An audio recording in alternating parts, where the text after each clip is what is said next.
Hello, my name is Alec J. Wolf, and I am your Campaign Crusades Dungeon Master. Before we begin our episode tonight, I would like to acknowledge my presence in our videos and podcasts in a personal light. For those of you watching or listening to the first two episodes closely, you may have noticed very frequent vocal and motor tics that I have performed throughout each episode. I have Tourette syndrome.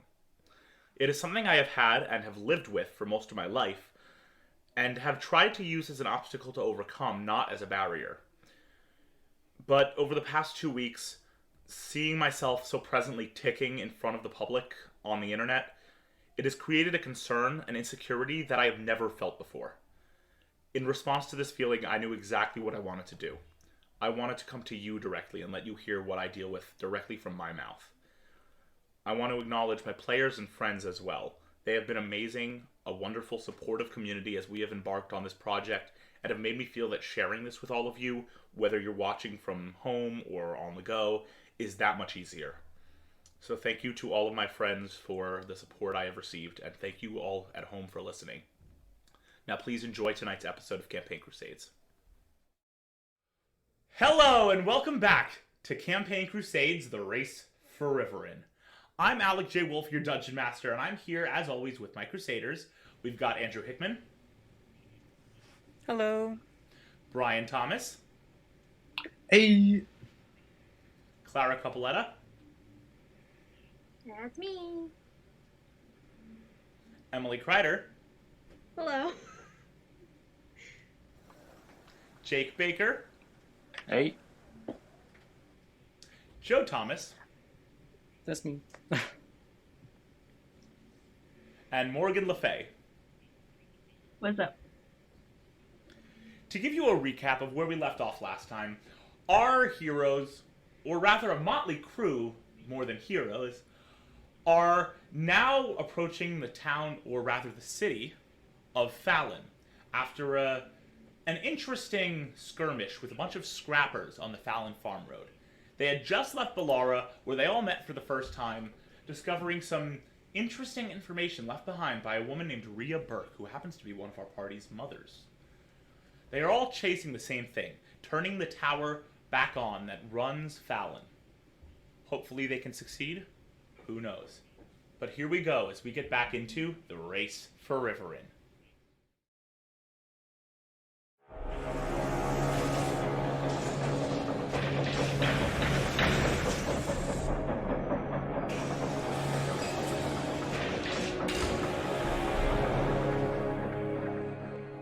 Alright, so we return now to the race for Rivaryn, where on the edges of the Falun farm road, having just approached the city right before sunset, our heroes finally spot the city ahead.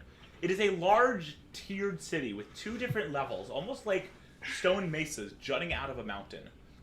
There are large staircases going up into the city from the farmlands around it, and then there are large staircases that also go up into the second tier.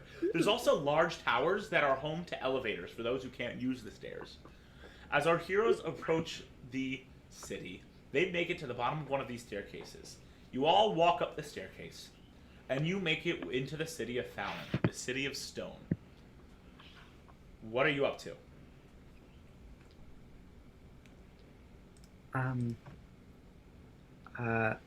I mean, the first thing on my list is to go to the tea shop that was mentioned in the letter. But we also probably want to find a place to stay, because I'm assuming that we'll want to spend at least one night.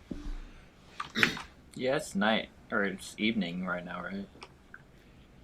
It looks like sunset's going to start in about 20 minutes, give or take.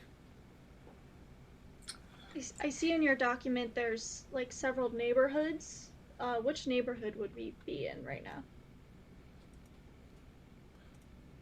The neighborhood you guys are in at the moment is I am too far down on the document. The neighborhood you guys are in at the moment, as you approach that staircase, you approach the easternmost staircase. So you are on the eastern side of Grand Falun. You want to head towards the tea shop. That being said, you haven't discussed what tea shop you guys are looking for yet.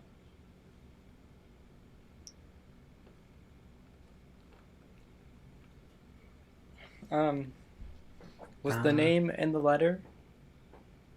Let me look back at that letter. I think there's somebody named there.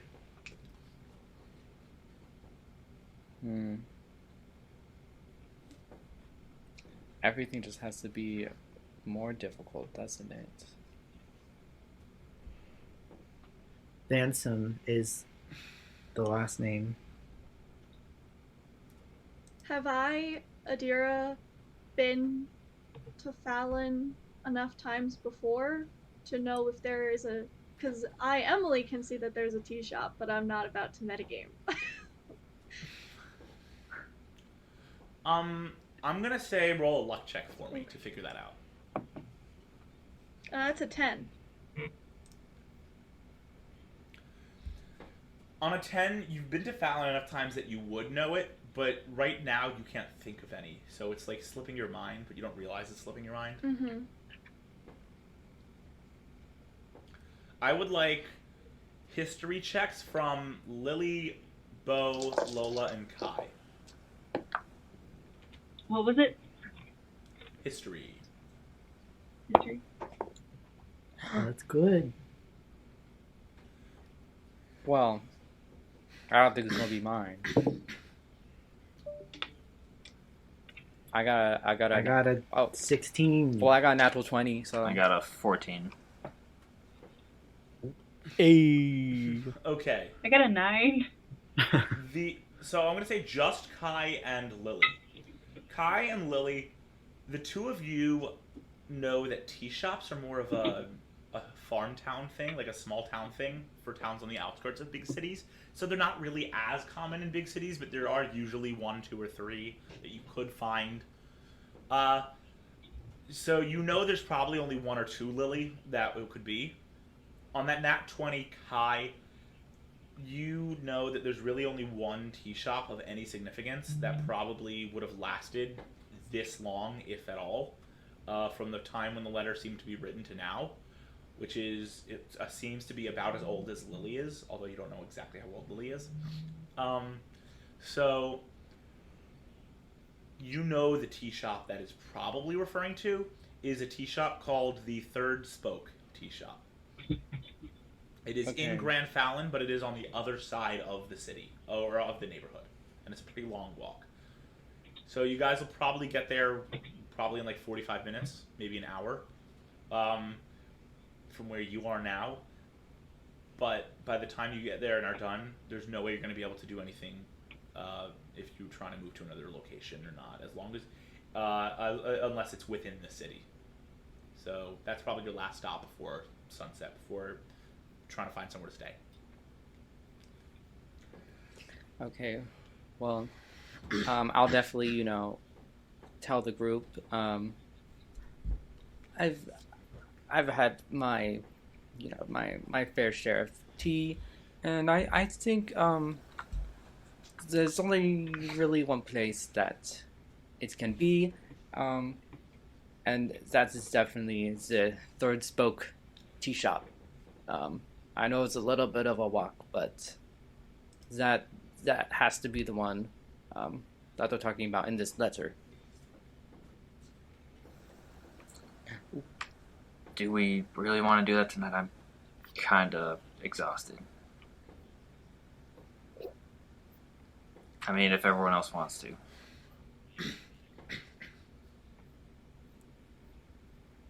I know this is really urgent, but I know you got your face beaten in with a wrench a little bit, and I don't want you to overexert yourself.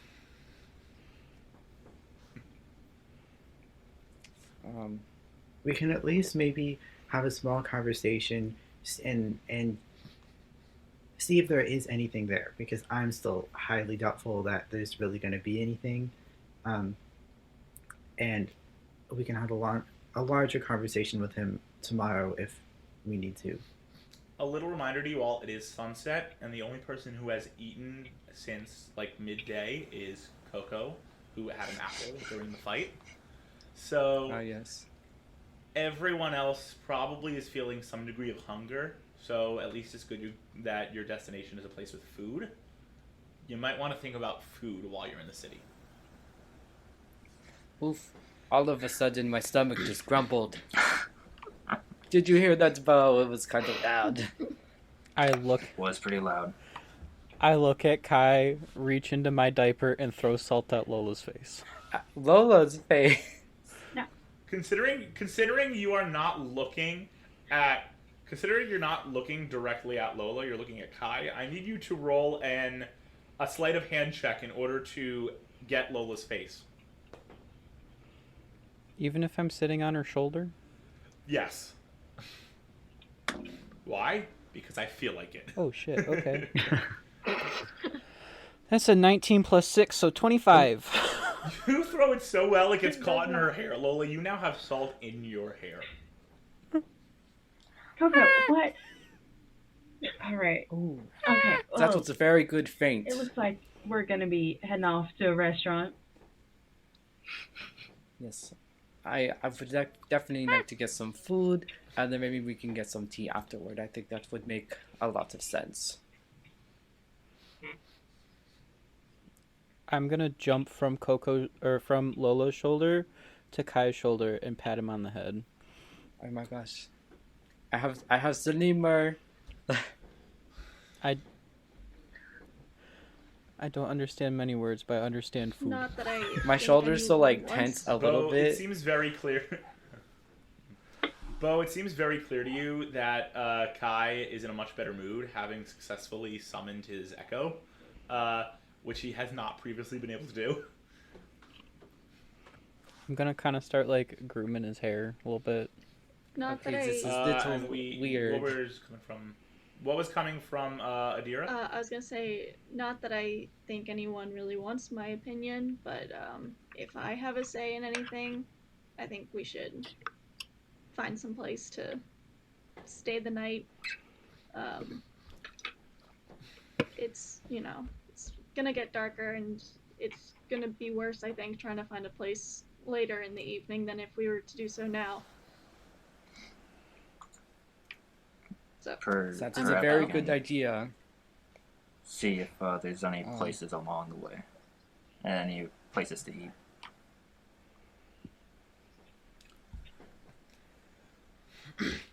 Cool. So where are you all headed then? Where? So, Bo and I have definitely previously stayed in Falun. Where did we stay? It depends. Probably a diversity of locations. Okay. You are in heading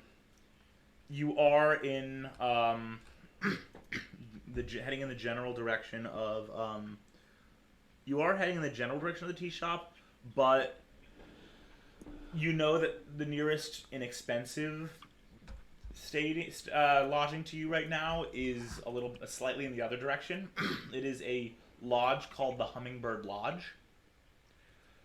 It is nice and it's inexpensive. It was once more expensive. It was a cornerstone of the neighborhood, but unfortunately, in recent years, like everything, it's gone downhill. But it is a pretty nice place, even if it is known as being a hookup for secret intermarital affairs, which is a reputation Bro. it does have. Can I help you? Thank you. Is That's the how hummingbird it makes enough money to still stay nice. nice? It can only stay as nice as it does because it makes its money that way, and you know that. You've seen it firsthand when you've stayed there. Not like seeing it firsthand, but seeing like people meeting in the lobby firsthand. Yeah, It's we just get important the to vibes. Yeah, exactly. Is the Hummingbird Lounge could be a nice place to stay. It's not that expensive. It's a little off course, but I like hummingbirds. yeah. Uh, Bo and I have stayed there before.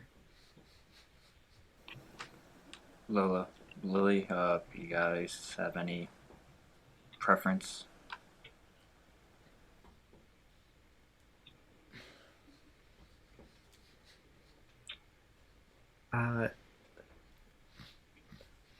just somewhere that won't eat all of our money. Hummingbird Yeah, it sounds about good to me.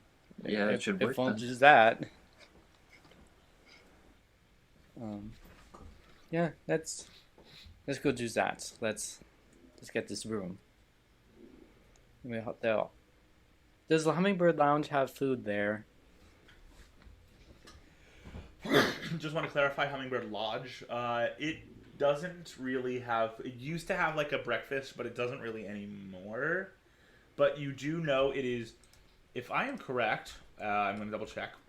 It is quite close to one of the farmers markets in the area. So you could stop at the farmers market and get some food. Okay. There is a farmer. If you want to walk a little further, you can find restaurants as well. There is a restaurant kind of near you just over in the next neighborhood in Farmers End that has some pretty good food as well.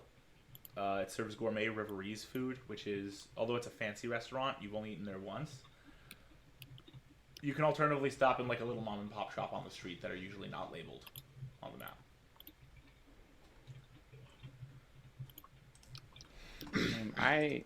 I say we go to the farmers market, and just go pick up some food there, and then get a room at Hummingbird Lodge, eat and refresh ourselves, and then go find this tea shop, the Third Spoke tea shop, that one.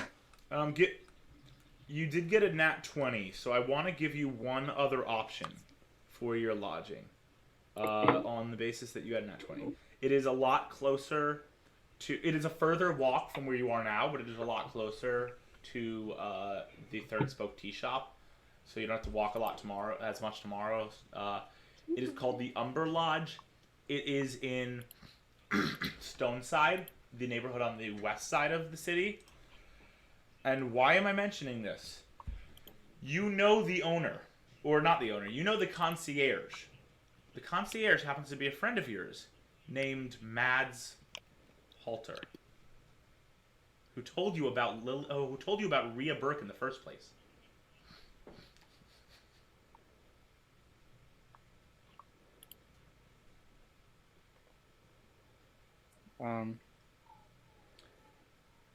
I don't want to drag out this scene any longer, but I just remembered another lodge that is much closer to the tea shop. If you guys would like to go there too, it's also really nice. But I think we should definitely make a decision, because our daylight is fading. You guys are driving me nuts. If we're so desperate to go to the tea shop tonight, let's make our way to the tea shop. If we see any food on the way, we stop. You say there's a lodge over there, great. We'll stay there. I'm done standing around. And I'm just gonna start walking in. I agreed. I'm gonna follow. I'm gonna jump and follow her. So you guys start walking along. You start heading towards the tea shop. As you're walking, it dawns on the vast majority of you that a tea shop isn't just tea. There's going to be food there as well, like sandwiches and actual dinner items. Tea shop's just a name. And you guys spend about 45 minutes, 50 minutes walking there until you finally make it to the front door of the tea shop. And you enter the tea shop, and it is this nice, small, like, shop. It's got, like, wallpapered green walls, enough seating around it. There's a counter on the far end where you see a young man cleaning a bunch of coffee mugs. Yeah. I'm gonna hop right up to him and stare at him in his face. The man's going to look down at you, look up at the group, look down at you, and go, "All right, animals are not allowed in the shop. Somebody's got to take care of this thing." That's not an animal, that's Coco. Well, I'm gonna glare at him. I'm gonna run up and grab Coco. Come on, Coco. You gotta get off the counter. And the guy looks at Adira, because you spoke to, and goes, "Look, not my rule. Not my rule. But animals aren't allowed in the shop." What's your name? Tyree. He looks at you kind of confused, like that question was very out of the blue type of look. I'm gonna look at Lily and whisper, "Was that the name in the letter? What was the name in the letter?" It's his last name is Vansom. Do you know Vanson? Van Sin or Van Sum? There's a difference. Hold on. Because Vanson works over at the shipping. Vanson works over at the shipping company. Vansum with an M at the end. Van yes. Sum. Good, because you see, I always get Vanson and Vansum confused. Vanson, my roommate, he works over at the shipping company. Vansum is my boss, Aldre. Aldre is not here at the moment. He doesn't come back from a business trip until tomorrow around midday. Perfect. We'll be back tomorrow around midday. Well, he just looks at you confused. Or at least I start to walk out, unless anyone stops me for food, which you totally can. I'm gonna like in Lima just and then walk with her. We can still get like Alright. food here, and it's near enough to the inn that. Could we possibly have a table? We've had a long day. You look like you're gonna need at least 2, but sure. Pick a Yeah. seat. There's only one like occupied seat table already with like a couple at it, so all the other tables are free right now. And he goes, "Take your pick." I guess we can kind of maybe use these two and just kind of push them together. Yeah, I'll help push the tables together. So you push 2 tables together and make enough room for 6 plus a lemur. And the guy comes over, Tyree comes over and goes, right, here's some menus, just order whatever you want. And you notice that the menu is just randomly named sandwiches. Like, you've got like a sandwich named like the Gear, and then you've got another sandwich that's called like the Leaf, and then another one that has like a really long name that's like we paid 2 cents to get the sandwich name, but we couldn't get it, so this is what we're calling it instead. And then you have some sandwich names that are a little more clever. Like, you've got like the Falun Special, you've got the Right from Dahlia, but the sandwiches, it's like a list of like 14 different sandwiches, and they're all just random names. And he goes, "I'll give you a minute, figure out what you want to order, and then I'll come back." And he walks off. I'm just gonna point to a random sandwich on the menu and just kind of mutter, "This sandwich was named after me."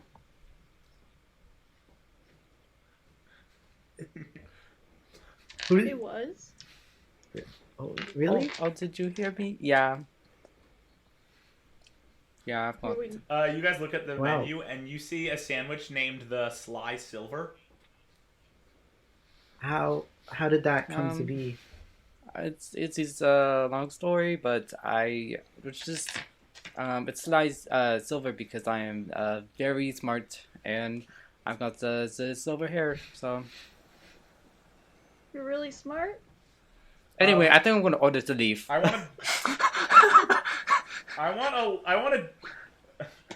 want a deception check, and I also want an insight check from Bo.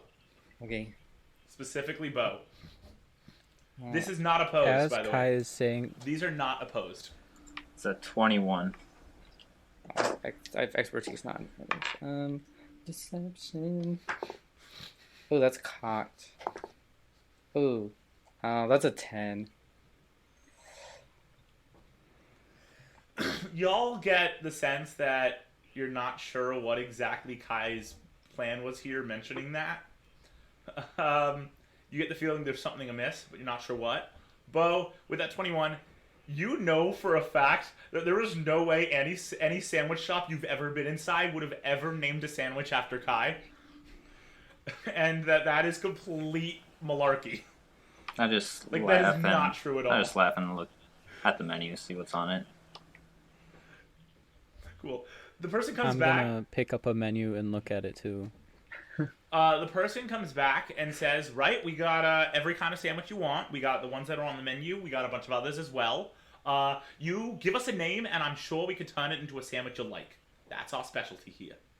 And he looks over at you guys and goes, all right, who's ordering first? Give me a challenge. Name a random name. Make up a sandwich, and I'll make it into something amazing for you. I look him dead in the eyes and go, All right, that's one for you.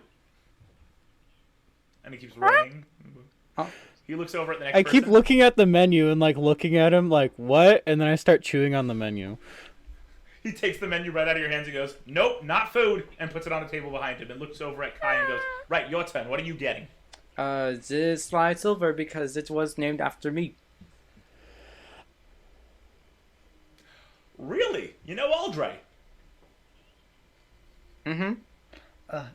It's funny. You don't look like Aldray's grandmother. Oh no!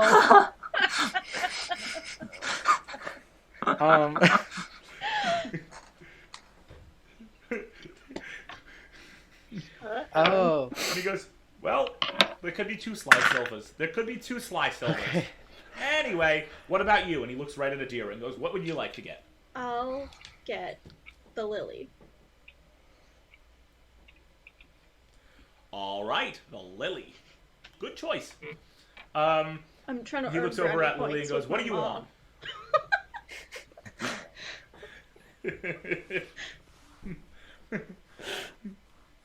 He looks at Lily and goes, what do you want to get? Can I have a peanut butter jelly sandwich? All right, peanut butter sandwich. And he looks over at Bo. How about for you? You got something called the rock stone slab? That sounds like a sandwich. The Rockstone slab. All right, and I'm including that little hesitation in there because it's going to make it even extra special. And he looks over at Ren and goes, what about you? What would you like, kid?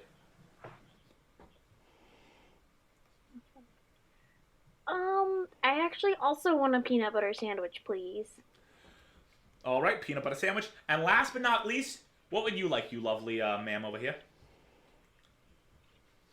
You know, if you have anything like some vegetables or something, I'll take that. Vegetables? All right, I can get you some vegetables. Yeah. Cool. And he goes into the back, and you guys wait about 10 minutes, and he comes back with all your sandwiches. Immediately, when you guys take your first bites, every single sandwich is totally wrong. The peanut butter sandwiches are not peanut butter sandwiches. They're like some chicken sandwich with like focaccia and like cheddar cheese. Every sandwich is like they're fine sandwiches, but they're not at all what you ordered. Lily, I'm gonna make you I'm gonna give you the benefit of the doubt here. You notice it just before you bite into it. Can I ask, since I asked for a sandwich that had the name of a flower, does my sandwich happen to be vegetarian? No, your sandwich is literally flatbread, a turkey slab, flatbread. Nothing but turkey slab. It is the driest thing. Amazing. I was gonna switch with my mom if mine was vegetarian. You do see the get sandwich put in vegetable? front of Coco is... The sandwich put in front of Coco is lettuce, tomato, mayonnaise, and arugula. So it is vegetarian. I'm gonna pick up one of the tomatoes and throw it at the guy. He goes, well, you don't have to be so cross with me. I just made what y'all ordered. And before you guys can say anything, he walks back because he seems upset. Oh. First thing I do is look at Kai. You guys do whatever you need to with the sandwiches. First thing I do is look at Kai and say, so you're a liar.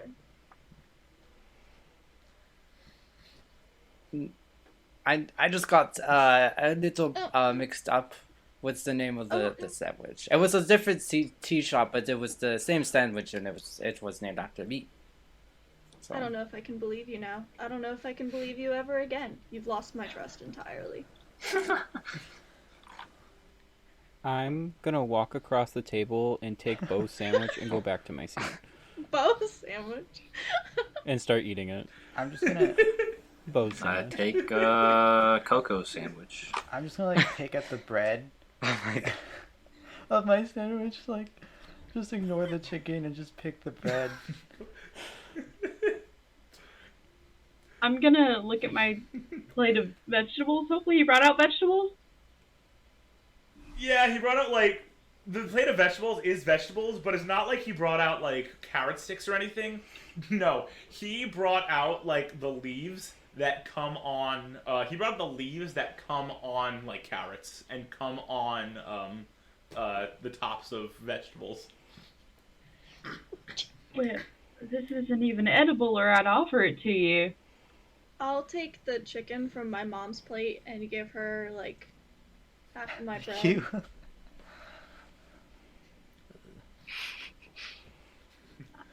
It's What's on definitely my not- sandwich now? I'm curious. Your sandwich is, your sandwich was the most complex name there is. Your sandwich is literally just a peanut butter sandwich. I'm gonna sniff it and hand it to Ren. Heck yeah. Dig in. There's like a little lemur bite taken out of it, but like That's other fine. than that, I'm gonna offer Coco. That's my how Ren eats sandwich, most which of was her, the well, most of chicken. his food anyway. And Ren, that's how you eat most of your food anyway, with a tiny lemur bite taken out of it. So, Yeah. all right, you guys That's enjoy what's your like food, okay. or try to. Well, it looks like my Sorry, were you saying No. something? This is a restaurant. They should be, they shouldn't be this bad. I mean, I asked for vegetables and I got this, and I pick it up and just dust my plate with leaves. I'm gonna go get this settled for us. Lola- This isn't right. Lola, Lily, Adira, and actually anyone who wants to make an insight check for me. Nope. Coco, this is probably not the kind of thing you'd pay attention to, but you can make one if you would like to. I regret Ooh, I trying. got 21. I got 15. it's Me only a too. 7. I got a nat 1. I got a 7 So- too. Who got a 15 or above? Coco, you not sure what, but you do notice that this is the only person working, it seems. Or, not the only person working, you can't process that, but you notice it's the only person wearing that, wearing what the guy's wearing. Lily, you put two and two together, realize this guy's the only one who's working tonight, and clearly your guys' like aggression coming in, and this guy, and like the whole exchange with everything, and the fact that the way that it was just like, what's your name? Like, good, we'll be back tomorrow. That kind of aggression kind of put off the guy. What? You get the sense this guy might have purposely made your sandwiches incorrectly, that this isn't the standard of the restaurant, that these are the only sandwiches on the menu, that what he said, make up stuff, that was not true at all. That's rude. What is he doing right now? Just curious. Right now he's back to polishing coffee mugs. Is he facing us or is he facing away from us? He's facing you guys. I'm gonna stare him dead in the eye and shove the plate into my diaper. He shakes his head and goes, I am not picking that out of there. So you guys eventually finish your sad attempts at dinner, and you guys head out towards the hotel, and you make it to the Umber Lodge. Ooh. And you arrive in the Umber Lodge about 30 minutes later. It is halfway across the neighborhood of Stoneside, not too far. I was wrong, it's more like 20 minutes. When you guys walk in, Bo and Kai, you immediately see Mads working behind the counter. He looks up and goes, Bo, Kai, how are you doing? And he gives you a smile. Just coming through, looking for a couple rooms to stay in. How are you doing? I'm doing all right. I mean, I've been stuck working here since school closed, but I've been doing what I can. Hopefully something will happen soon, and this will all go away. But I'm doing okay. Yeah, we can So only you hope. need a few rooms, right? You look like you're a large party. You picked up some stragglers along the way? One or two. Or... Or And he does a four, little counting and goes, "Five?" Yeah, well, All right, I can get you 3 rooms. Normally our rooms cost about 80 a night, but I can give you a friends and family discount. We can make it 59.9. You know that the way 59.9 translates, it's 59 gold pieces and 9 silver, which is a pretty solid discount. 9 silver being that 10 silver equals 1 gold. That's greatly appreciated. That's I'm sorry, I forgot to mention that's per room. I can't give you it total because I would get fired. But I can give you it total. Oh, yeah, no, that's totally understandable. All right. And as you take out the money to pay, whoever's paying, he shuffles in the back and he pulls out these 3 brass keys that are they look like those old-fashioned keys that are like the rod and then like the lock piece that's like a square thing. And then there's an engraved, or it's like the thing, the head of the key is engraved, so it looks like it's like wrought iron fencing, but it's not.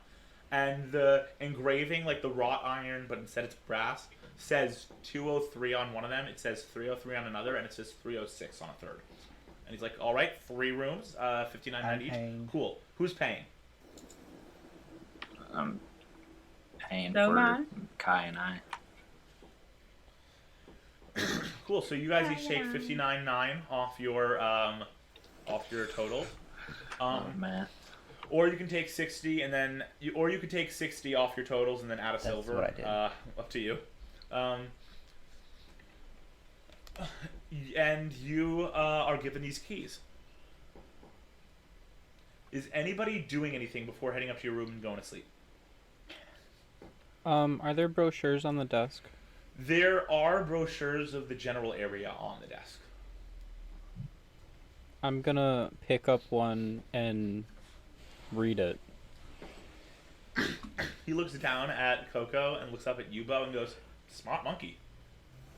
Yeah, that's I look part up of at him the and smile, group. and then go back to reading. It's actually a lemur, When Impressive. he said, and her name Small lemur. is Coco. So Smart Coco. I let out like a little chirp. Yeah, Kai, you were in the same class. You studied echomancy with Mads. You know Mads is a positive, outgoing person. He likes to look at the positives in people. So you guys head to your rooms. I'm assuming you're separated by party. You have Bo and Kai, you have Lily and Adira, and then you have Lola and Fam. mhm. Cool. Is anybody doing anything in their rooms with their roommates before I'm gonna the go night? over to Lola's room, knock on the door. Knock, knock, knock. I'm gonna run to the door and like scratch at it. Coco, don't scratch up the door. We're gonna have to pay for that. Here, go hang out with Ren. It's Lily. Who is it? Yeah, just one moment. I'm gonna put a little overcoat on and go open up the door. Yeah, Hey, is everything felt like alright? earlier today I feel like you were trying to tell me something. I was distracted with Adira. Oh no, yeah, that's totally understandable. Do you want to come in for a minute, or is Adira in her room? I mean, in your room by herself? she's just getting ready to go to sleep. It's fine. I'm in the room, like, I'm gonna run up to Lily and like I'm hug in her the leg. room alone, like, sitting on the bed, staring at the wall, just panicking internally, and just like, oh my god, I'm so dead. I'm in so much trouble.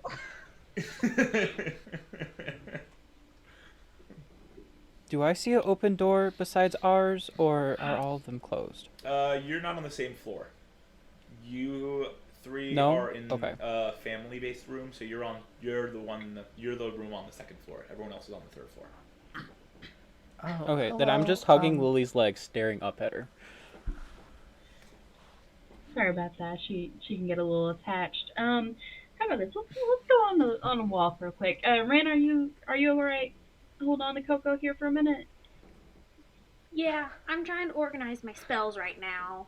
It's hard work. Oh yeah, of He's course not it is. organizing his spells.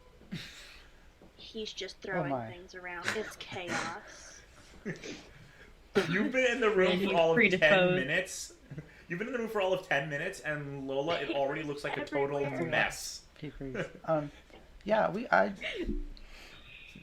You know that most children are not neat, but Lola, you probably have the messiest son in the history of sons. I'll take a walk. Yes. Kids. Alright, well, Lily's like, I'm get me out gonna of this mess. I'm gonna reach down and scoop Coco up and go set Coco on Ren's shoulder. Say, alright, now hang out I'm right gonna here with reach your into my brother. diaper and pull out the plate and like reflect the light on it. Like, see, look what I have. Look at that. That is lovely. We're gonna, you know what? How about you sit here with Ram for a little bit and figure out maybe if you want that to mean something. And I'm gonna turn to Lily and say, you know how Coco, she'll like throw some salt Yeah. or something every so often. She's got items that she uses to communicate with us because she's a little verbally challenged. But I it mean, works with our family, so if it works. you know. Well, how about that walk? Let's head out. Yeah. Let's do it. I'm gonna start showing Ren my plate. So you start showing Ren your plate. Ren's got a mess of things everywhere, and we're gonna follow Lola and Lily as they walk down the hallway.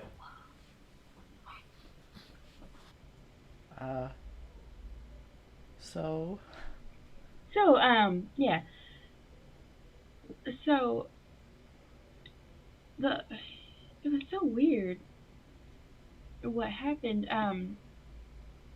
And you're the only other parent here, so I figured I should probably ask you about it. But have you ever had a moment, and I don't know if you've often encountered, things like people attacking you out of nowhere, but have you ever encountered something where one of your kids got hurt and you just completely lost yourself trying to get to them? Like when I saw Ren got hurt, I couldn't control myself. There was only one thing I felt like I could do, and it was help Ren. Like that was the only thing on my mind. There was nothing else. And I've never felt anything like that before. I'm not sure. There was a time, at this point, I think 2 years ago, when I was camping with Adira, and she got attacked, and we were kind of in the middle of nowhere, so there wasn't exactly anyone who could help, and I had to take her back to town. And I guess it's no secret now that the thing that attacked her was a were-raven, and I wasn't able to get her back in time to, I guess, reverse the bite, so it ended up turning her into another were-raven. I don't know that I lost control or anything, but I was out definitely terrified. Yeah.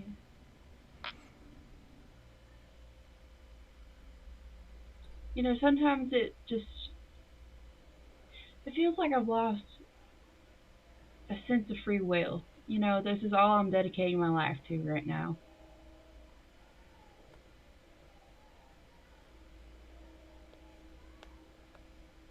I think I understand a loss of free will. I think that's kind of the terms and conditions of being a mother. It's less about your needs and yourself and more about your children. They seem wonderful. Oh yeah, they are. They are, and I would do anything for them. I don't know what I would do without them.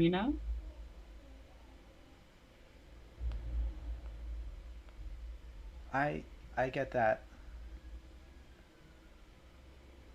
Do you do you ever have like problems where like you try to do the right thing and they don't listen?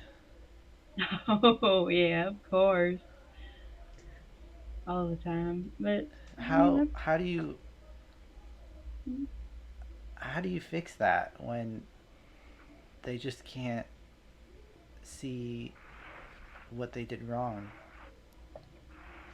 well. I try to look at it from their perspective. I mean, our kids they're growing up in a different world in a different way than we grew up. Although I don't really remember how I grew up, but they don't. They're experiencing things for the first time. They're learning as they go, and it's a big, scary world out there. So I try to see it from Ren and Coco's perspective before I say anything.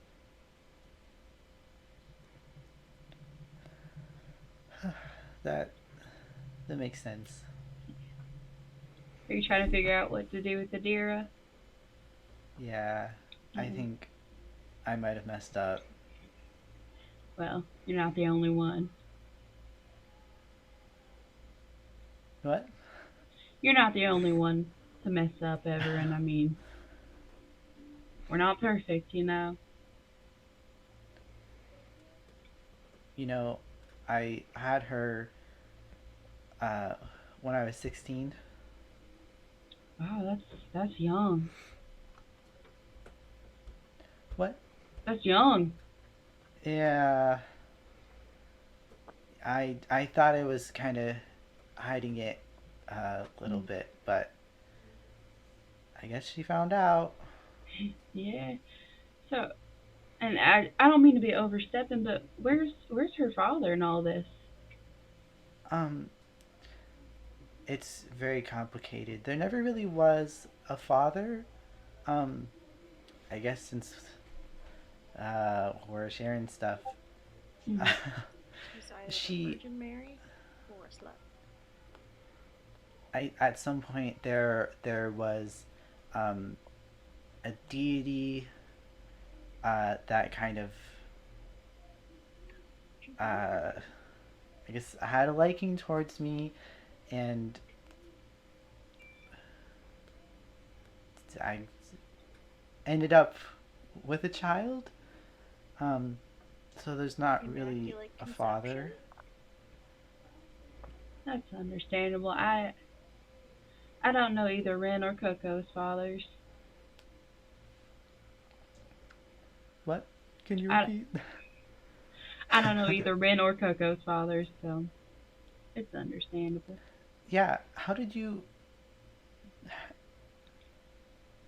Is how did you happen upon them? Well, Ren kind of found me actually.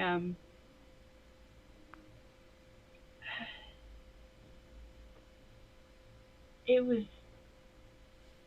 several years ago. Um, I don't I don't really remember. I don't remember what happened before, but I was there in the junkyard, and Ren and we ran into each other, and we were a team, and we found Coco and became a family.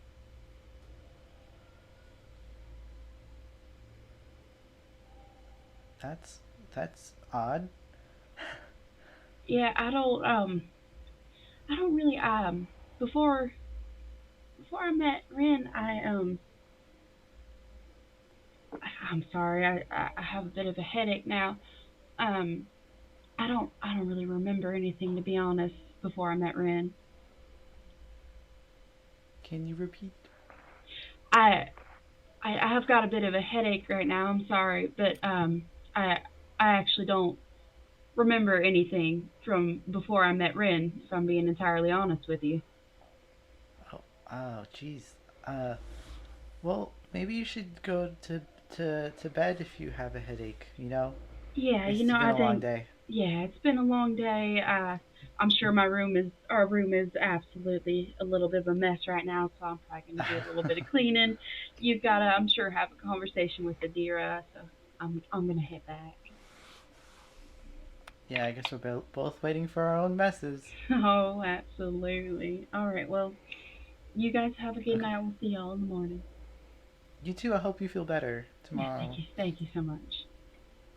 And Team Mom, having become Team Mom for the first time, departs for their individual rooms. We're going to cut over to Bo and Kai. Are you two doing anything?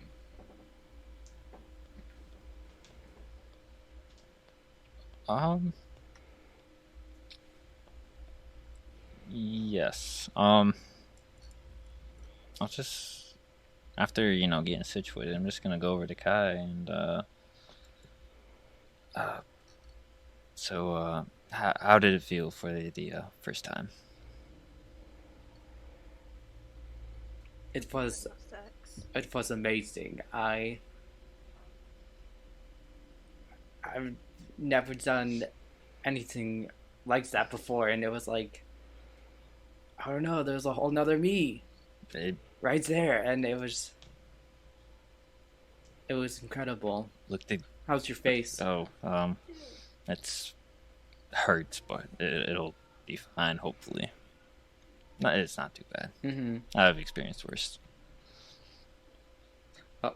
But, Yeah. your echo looked exactly like you. Maybe a couple stray hairs, but that's pretty good for a first time. And when he says that, I'm gonna make another echo and try to fix it. This echo is not as pristine as the one you cast earlier, because this echo is a little more of like a casual casting, so it's a little blurrier around the sides, and the features are a little less defined. That was supposed to look a little better. Can't have a perfect one every time. Just takes more practice. Yeah. But when we... I'll turn the echo off. When we get back to the school, you'll be top of the class. I know you will. Mm-hmm. Yes, when we get back to the school. Yeah, there's nothing to worry. I'm sure this Vannersome guy I'm sure he knows what he's talking about. Yeah, hopefully that other guy working at the tea shop did not give me a lot of confidence in them. So I am a little nervous for tomorrow, but I hope we can. I hope we learn something really good, because it's about time we actually learn something about this.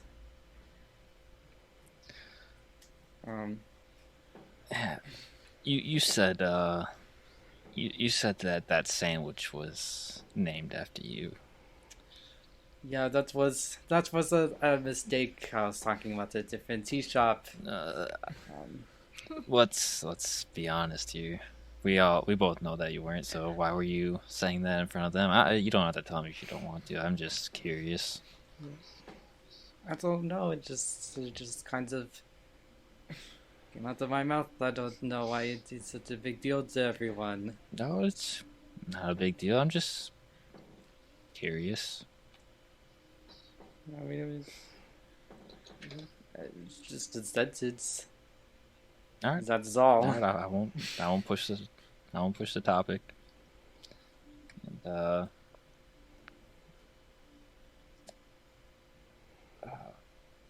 shoot, I had a train of thought and then it went away.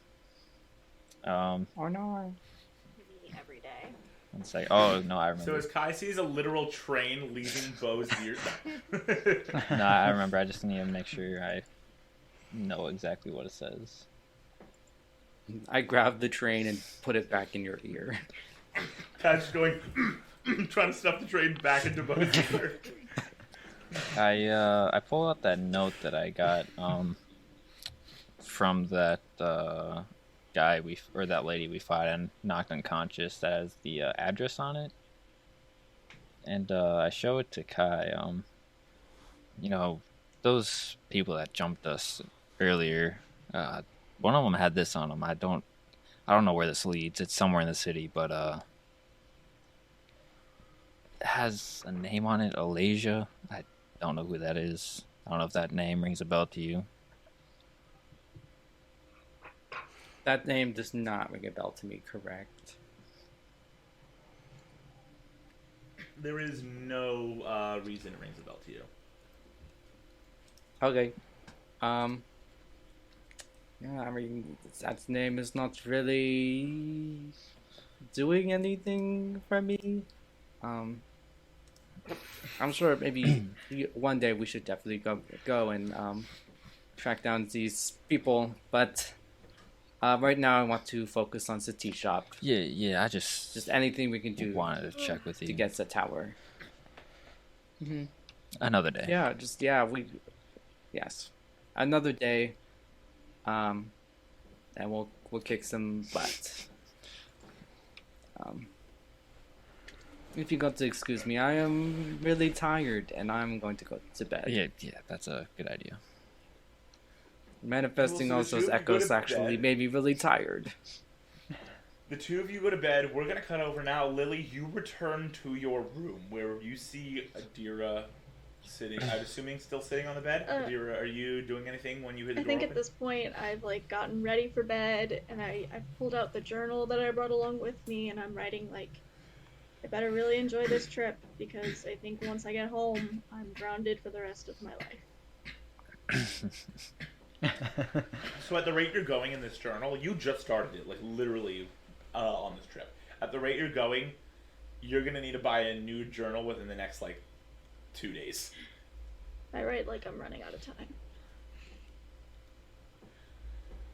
Yes. As Lily, as you walk in on our resident Alexander Hamilton, what do you do?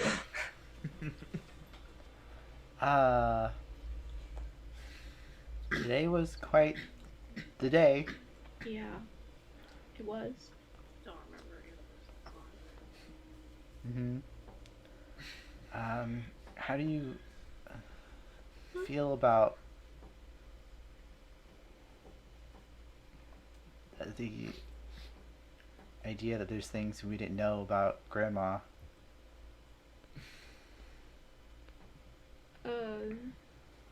Surprised, intrigued. I mean, I obviously never knew her like you did, so for me, it's almost like, hey, here's more information about Grandma, rather than, hey, I didn't know this about my mother. You know? How do you feel about learning this stuff about your mom? I'll believe it when I see it, I guess. I feel like I knew her so well. I don't feel like there's things that she would have kept from me. I'm sorry that I snuck along. But I appreciate that. I should also apologize.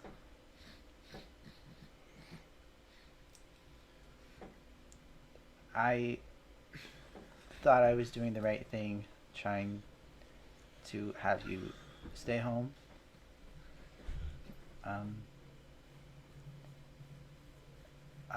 Last night, you mentioned a number.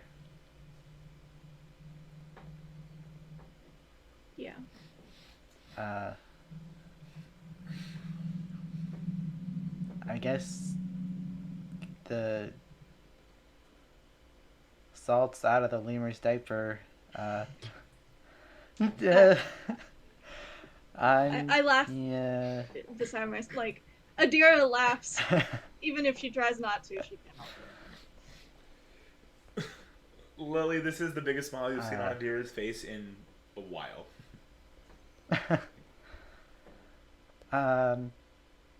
I was 16 when I had you. 29 now.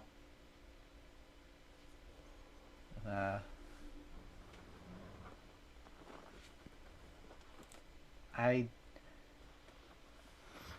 didn't really know if I wanted you to know that. It's awful young and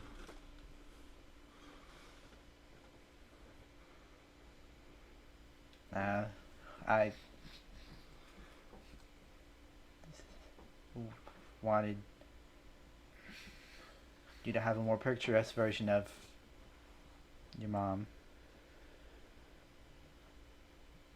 Mom, if there's anything picturesque about my life, it's you. I only brought it up because I was mad and hurt. Because I'm gonna hug her. I'll hug my mom back.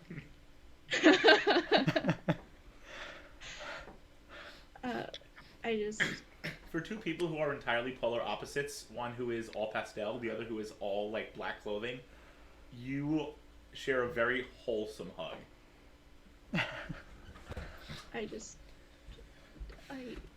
didn't want to be left behind. Because I know it's probably safer for me at home, but you're all that I have, and you're all that I know. And I needed to be with you. Besides, those two guys are worthless in combat. Did you see them? The one got knocked out halfway through, the other one was trying to make a duplicate of himself. Mom, Lola is amazing and can hold her own, but she's got 2 kids to take care of, and that leaves you with 2 dumbasses. So I gotta be here. I guess we're really holding this group together. Well, let's make a deal that we do this trip together. I listen to you, you listen to me, and she's absolutely right. Nothing she said was wrong. if we find some more stuff about your grandma, that's cool. If we turn on the tower, even better. But we do it together. I like that idea. Yeah, we do it together. And so you two share this incredibly wholesome moment, this incredibly wholesome conversation. As you do, Emily makes enemies with every single player along the way, having just insulted almost everyone. I complimented Lola. She's great, but she's got 2 kids. She can't take care of Lily. Anyway, we're going to end the night with one lasting memory. Lola, you walk back into your room, and there is one thought that crosses your mind, which is, if you don't get this mess that your kids made cleaned up right now, you are paying double tomorrow when you check out. And with that, Lily, Adira, Bo, Kai, Ren, Coco all go to sleep. Lola is left to clean the entire room for a few hours before finally going to sleep herself. And everyone may take a long rest. Yes, hours. It is a lemur and a 12-year-old boy. Yes, hours. Wait, do I get a long rest? I like to think that Ren just fell asleep, like using his notes as a pillow on the floor. Oh my god. Coco's curled up with her jug. There is a smudge on one of the spells in your notes. So from now on, you don't have a spell that says burning hands. You have burning and Now any body part can burn.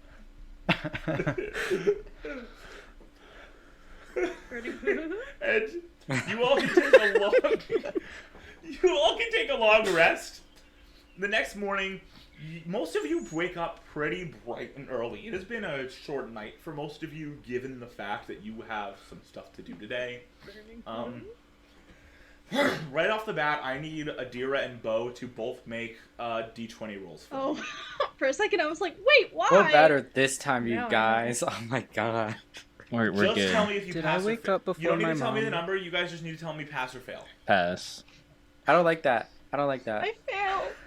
I got a 3. Emily? Emily? This is your second sleep of the campaign. You have failed 2 for 2. both times. I don't know. The dice won it. The dice have spoken. Listen, it's So- consistency.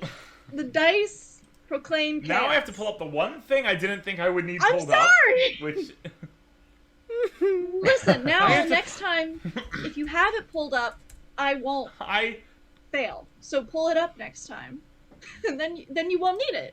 next time I'm gonna have it pulled up from the start. Next time I'm gonna have it pulled up from the start. Because God knows that you are apparently incapable of not having a restless sleep. It's just the way.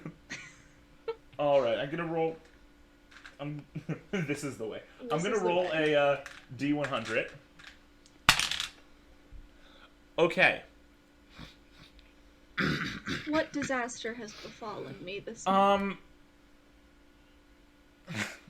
You wake up this morning, just like 30 seconds before your mother, and you see sparks flying from you through the air.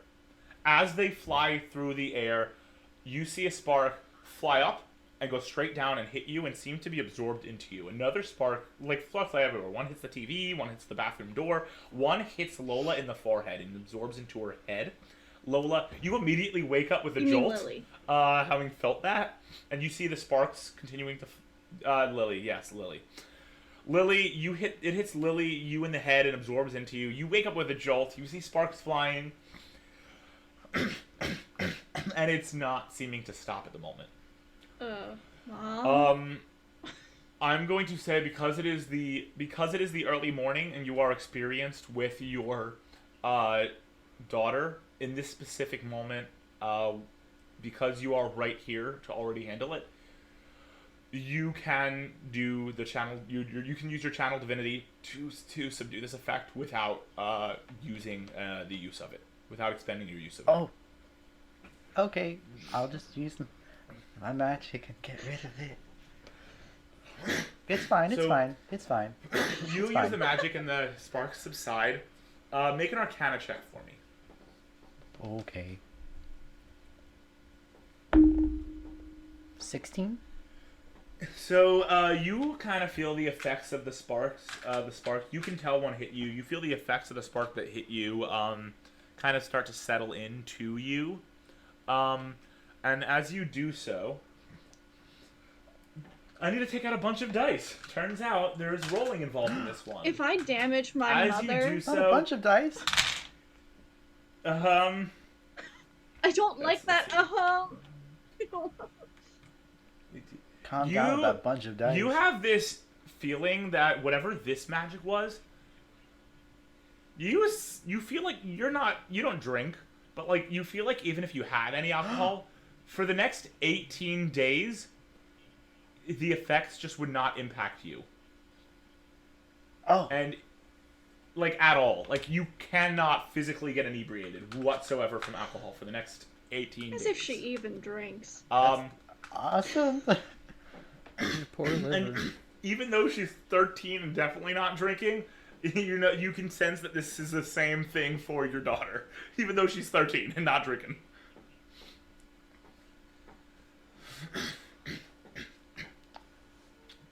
I feel kind of good. It seems like this time it was actually more helpful than it was less helpful. Maybe you should have had the sparks keep going until you saw the rest of the group or something. Well, this was better Well, than nope. the Only for breeze, us. I guess. Yeah. Well, let's go see what the rest of the group are up to. So, yeah, I'll you get all my stuff wind up ready meeting. and go. You all wind up meeting in the lobby that morning. Lola, you're able to wake up and then wake up your kids to 5 more minutes. Did I don't wanna wake get up before yet. Lola? But not really. They probably are both. Coco's already probably wide awake. Lola or Ren probably. Can gets I have up, gone like, through the drawers? Gets up as soon as you wake up. Can you what? Can I go through the Sure. drawers in the room? Yeah, this is a hotel room, so they're almost entirely empty. You do find one book in the night table drawer, and it is the Tome of Theism. I'll shove it in my diaper. It is the holy book of the religion of Theism.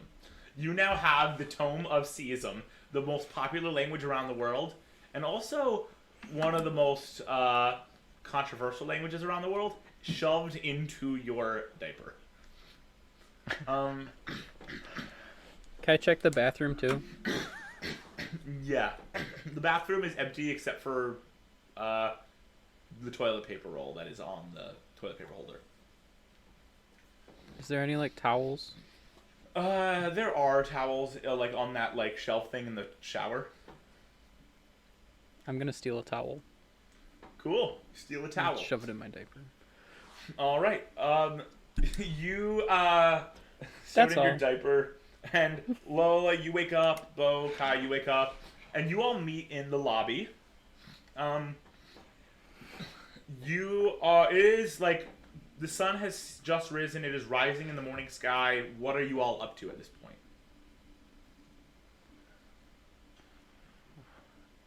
The worker last night said that our man probably wouldn't be back until the afternoon. About midday.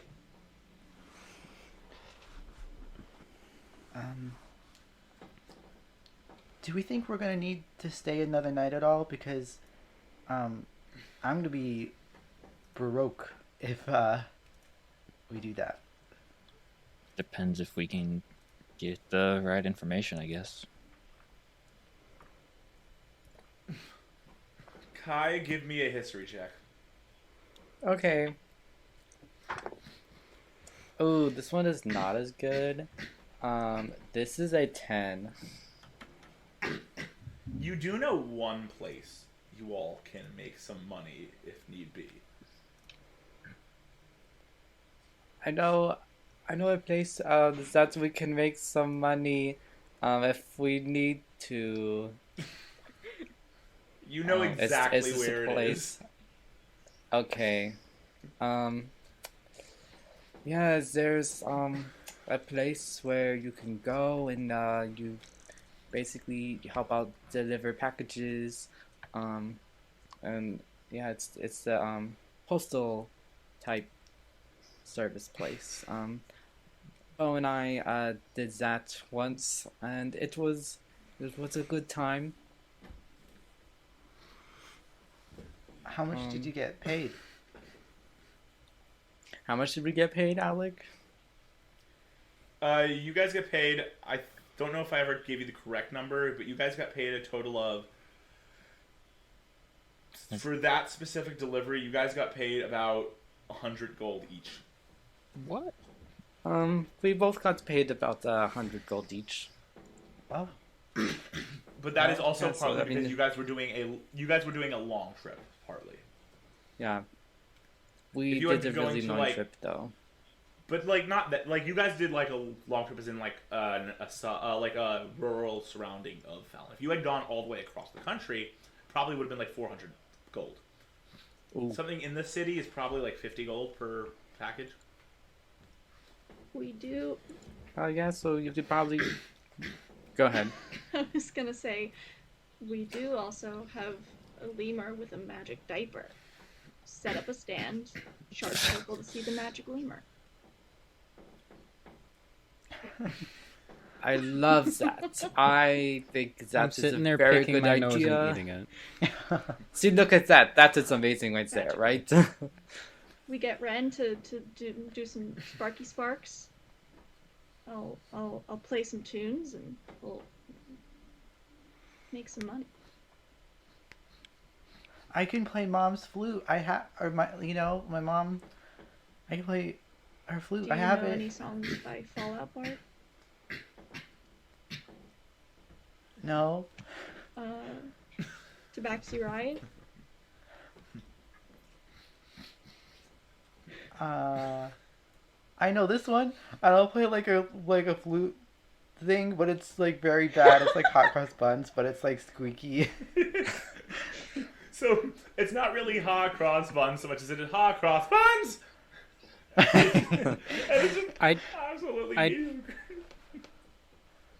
I jump up to Lily's shoulder and take it, and look No, at her in please. her eyes. I need that. This is the first time when you take an item, Coco, that you see a look of almost desperation in the person's eyes. Like this equals important, like your jug almost. That's my mother's. I kind of like slip it into her overalls, like next to the strap, like away from her face. Coco, Okay. Remember, we don't steal from people. We only steal from certain people. Hey, that's an even better idea. We So just Coco takes the... send Coco to steal money from people. I don't like that Coco- idea. I think that's crossing the line. Coco takes the flute and puts it in the non-existent overalls of holding that aren't actually overalls of holding. As you guys are debating I'll move this. them into a pocket.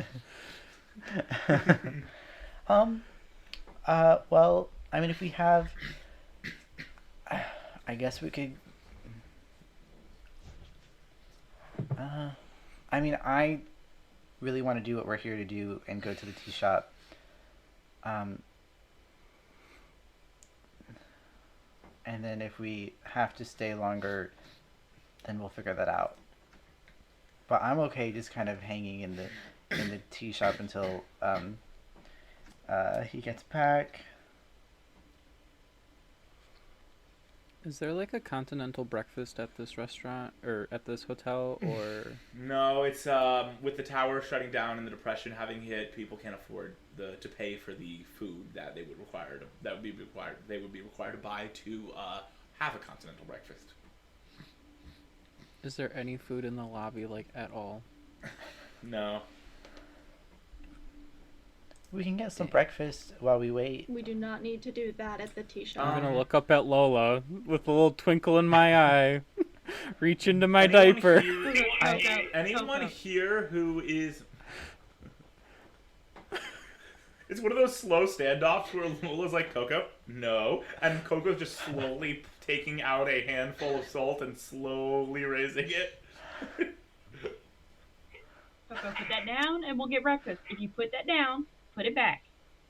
We'll get food. Put it back in my diaper, but I have my eye on you. Why don't we go check out? You guys hear a voice from behind the counter go, you guys hear a voice from behind you go, if you need a good breakfast recommendation, I got one for you. I hop up, and is there a bell on the desk? There is. I start hitting it. You just hear ding, ding, ding, ding, ding, ding, ding, and immediately you see Mads, who is behind the counter again, swipe this bell and chuck it behind the curtain into the back room. And you guys just hear ding, I'm gonna crash, jump bang. after it. You just hear that ding, I'm gonna crash, jump bang, as after it. things go.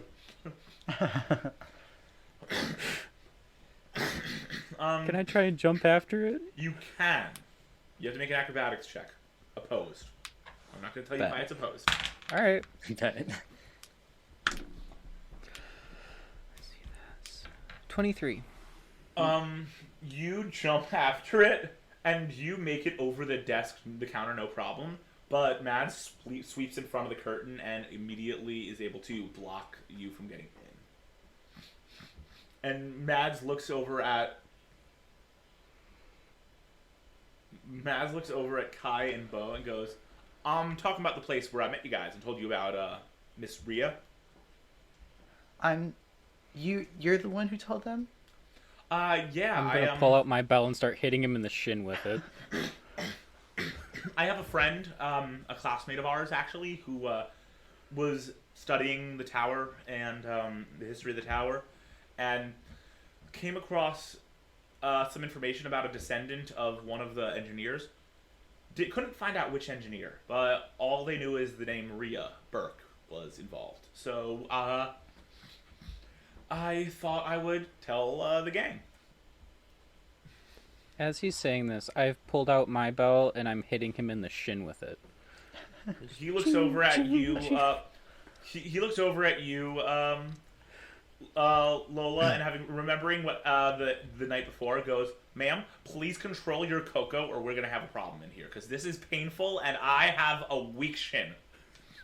Get back over here, Coco. Coco, if you want food, you gotta stop doing that. Come here. I have a trick. I look at him, hit him in the foot one more time, and then I jump back to my mom. He looks at you and goes, "Thank God, I have a trick knee. If he got there, that would have been a huge problem." I appreciate it. I just kind of look back at him and smile. And he goes, "I appreciate it, ma'am." So sorry about that. She's just getting a little hangry. We should probably get heading out right now. Who was this friend of yours that was doing the research? Oh. I'm asking the Yes, concierge. Yeah. We have a friend from school. He I believe he studied lunamancy. Might have been echomancy. I don't know. You would know if he was in your class. No, he wasn't in echomancy. That's mine. That was what I did. He might have studied chronomancy with you, Bo. You might know if he did or not. Named Visel after the god of the Aloa Olo pantheon. He was doing all that research. He's still in VL, but yeah, he doing the research. He found nothing useful. It was all just the history of the tower before it shut down, and then there was we met Visel. that one statement. You did? You met Visel? Yeah. Ren, Coco, and I, back when we were in we had a brief conversation. That's how we ended up with this group of people. Oh, small world. Yeah. Nice guy. Runs his I mouth pull out my sometimes. purple hourglass and shove it in Lola's face. And, all right, well, it's been a pleasure talking to you. Ren, here is 25 gold. Don't spend it all in one place. I know you need spell components. All right, make sure you spend it wisely, and you don't have to spend all of it. All right. Ren, that is 5 times the amount you have. That is 5 times the amount you've ever received before. I think there's a moment where Ren's not quite sure what to do with it. Yeah, he's like, what is this? I'm gonna take one of the gold and More start than to chew on usual, it. because we're in some unusual circumstances right now. All right. Okay. And you've Don't got. spend it all in one place. Don't spend it all in one place. All right. He's just like gonna repeat that on like a mantra. That's so cute. You guys said you were going to deliver the packaging to that place so we can make money. Well, We already did that another day. It was like a suggestion of where you could go if you wanted to get some money.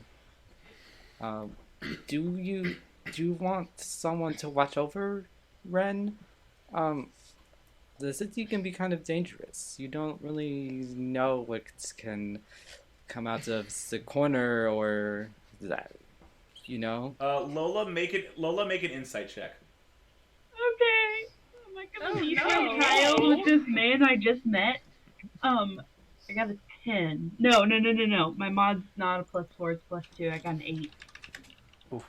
You get the feeling there's something deterring Kai from the storage or the shipping facility, but it's not like, it's like more like a personal thing. Something's just deterring Kai, but you're not sure what it is.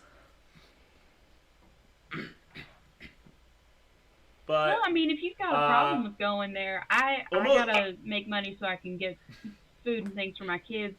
So if you wanna, you know what, you can hang out with Ren and Coco for the Coco. Here, I'll pop over. And here, take Bo, 15 as this gold. is happening, And I'll go make us some money so that we can maybe stay another night get some food, something. Yeah, I would Bro, I as would this be conversation's happening, from- you have a brief image of Doris pop into your head. The woman from the shipping facility who Kai accidentally crossed. Yeah, I'll Cool. come along with you. yeah, I I'll be jumped glad to from watch Alright. your kids. All right, and take that So, 15 gold. Kai- If Coco gets, just a snack or something, will be fine. It'll be great. It'll be all right. We'll be back later. Cool. So Kai's gonna go with Ren and Coco.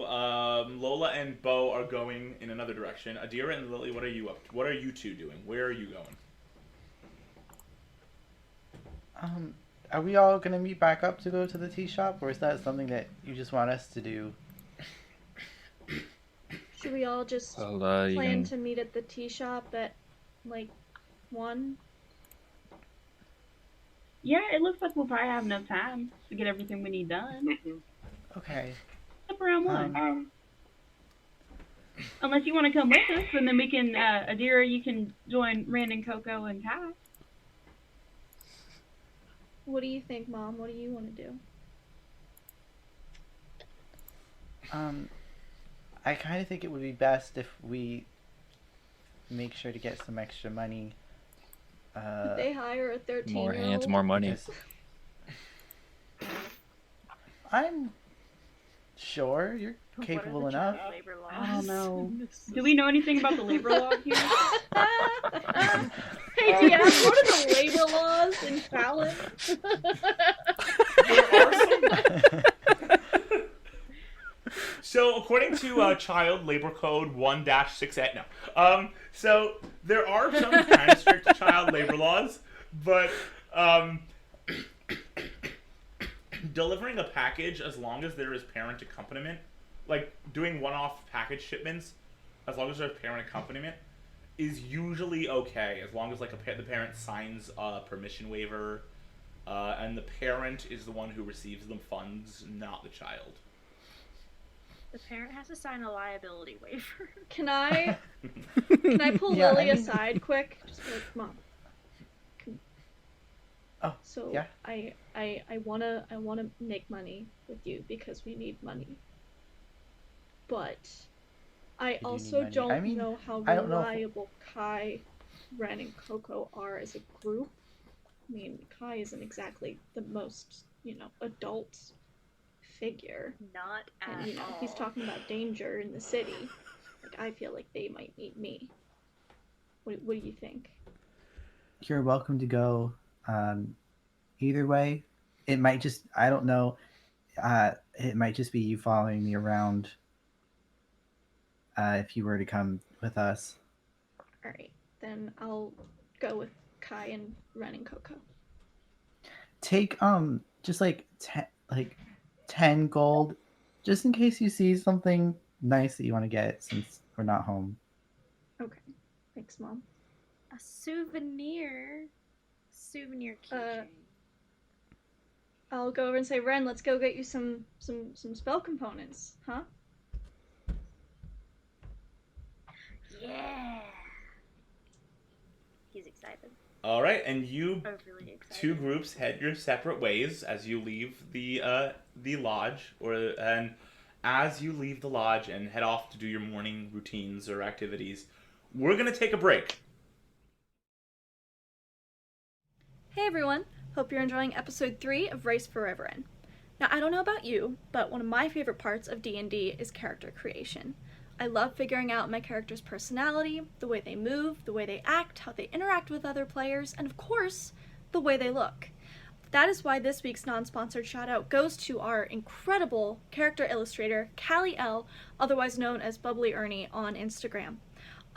Callie is an aspiring artist, a student illustrator, and just overall a wonderful person.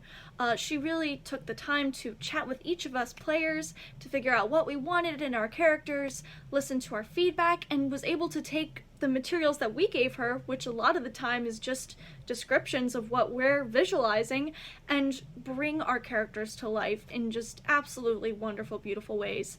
If you check out her Instagram, again, that's @BubblyErnie, you can find links to her website, her portfolio, her other social medias, and on her Instagram and her other platforms, you will see all of the incredible artwork she has created. She is insanely talented. Go give her some love, because we are very appreciative of everything that she's done for us and for bringing our characters to life. That is this week's non-sponsored shout out. Now back to the episode. All right. So, we are back. We're going to get started with the group who is off adventuring for spell components. Kai, Ren, Coco, Adira, you all head off looking for spell components for Ren. Where are you headed? Are you looking for something specific, or just kind of in general looking for random stuff? Well, yeah, I'm always looking for random stuff. I just looked through my spell components, and honestly, not a lot of them require components. There are only 2 that I thought I might need.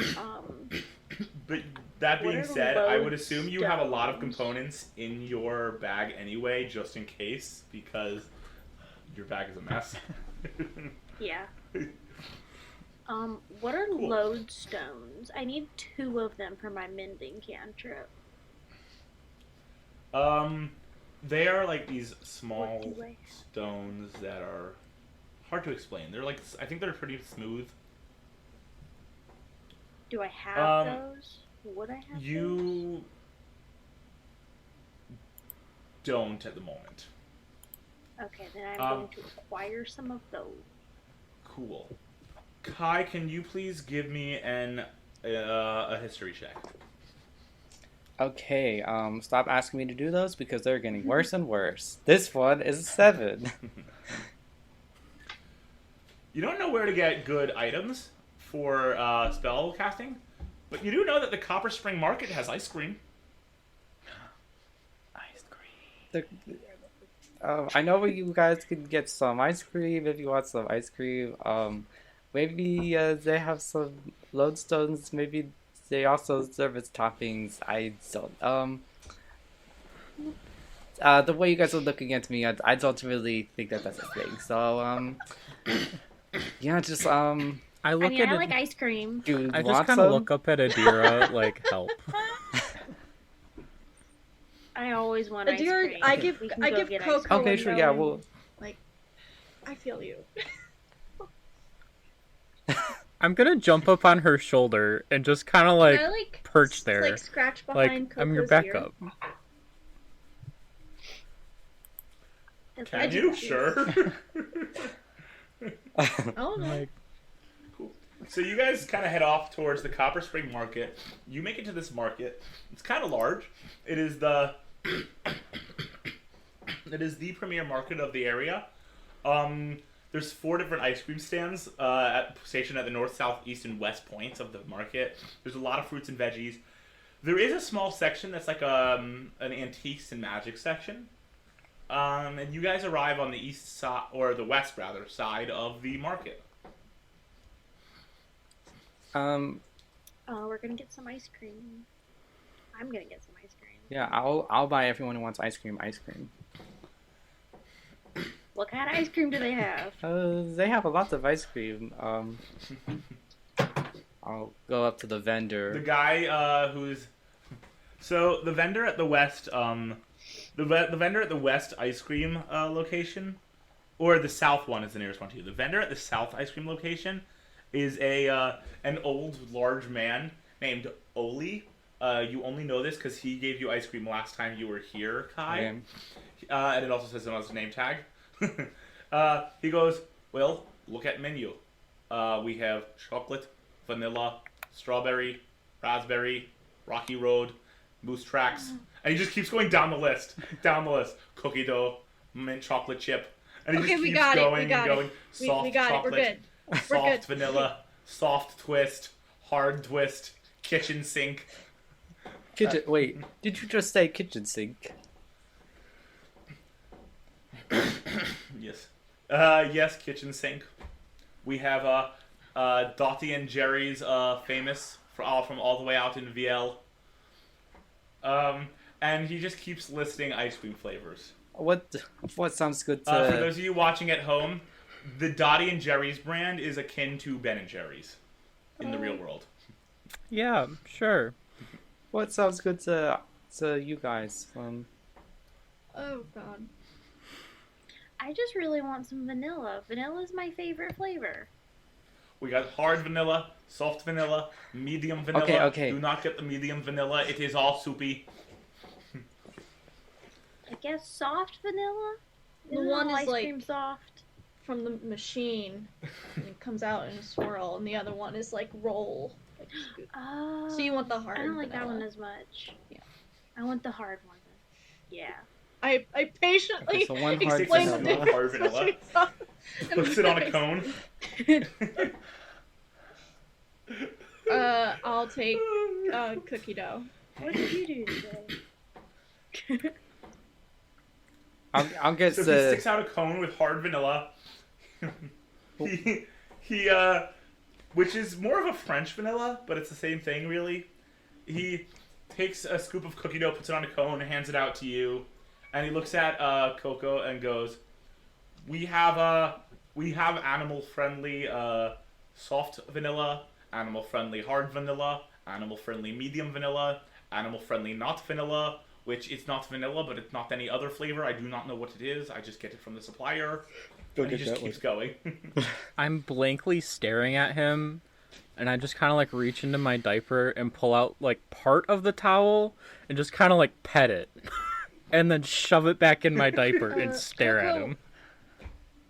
And he looks at you, and he looks at you, and before anyone can say anything, he looks at you and goes, "I see. Soft vanilla." And he makes a cup of soft vanilla and holds it out for Coco. I kind of back up a little bit and like look at Adira like, And he goes, "That is what you asked for, no? I have lemur at home. This is what lemur like." Oh. Is that what you were asking for, Coco? She'll take it. I'll take the ice cream.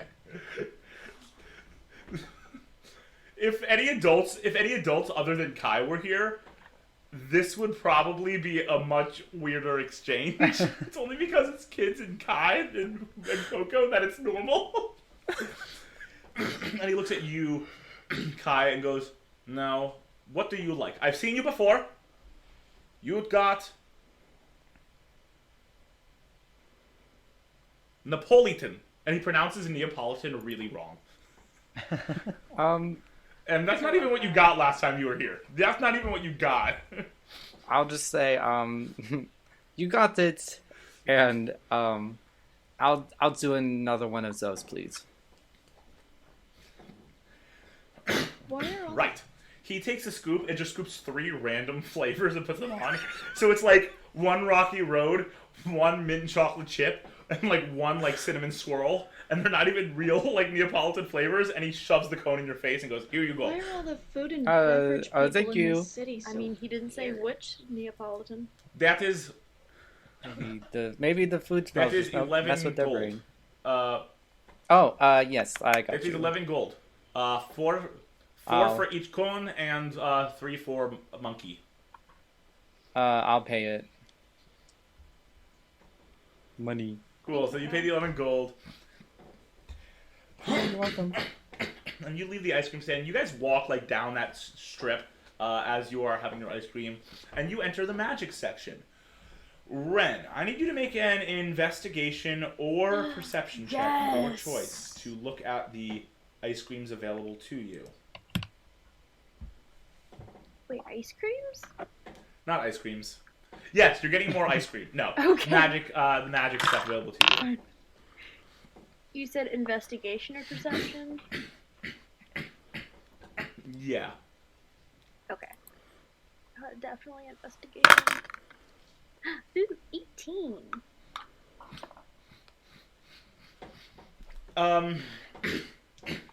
So you're walking around.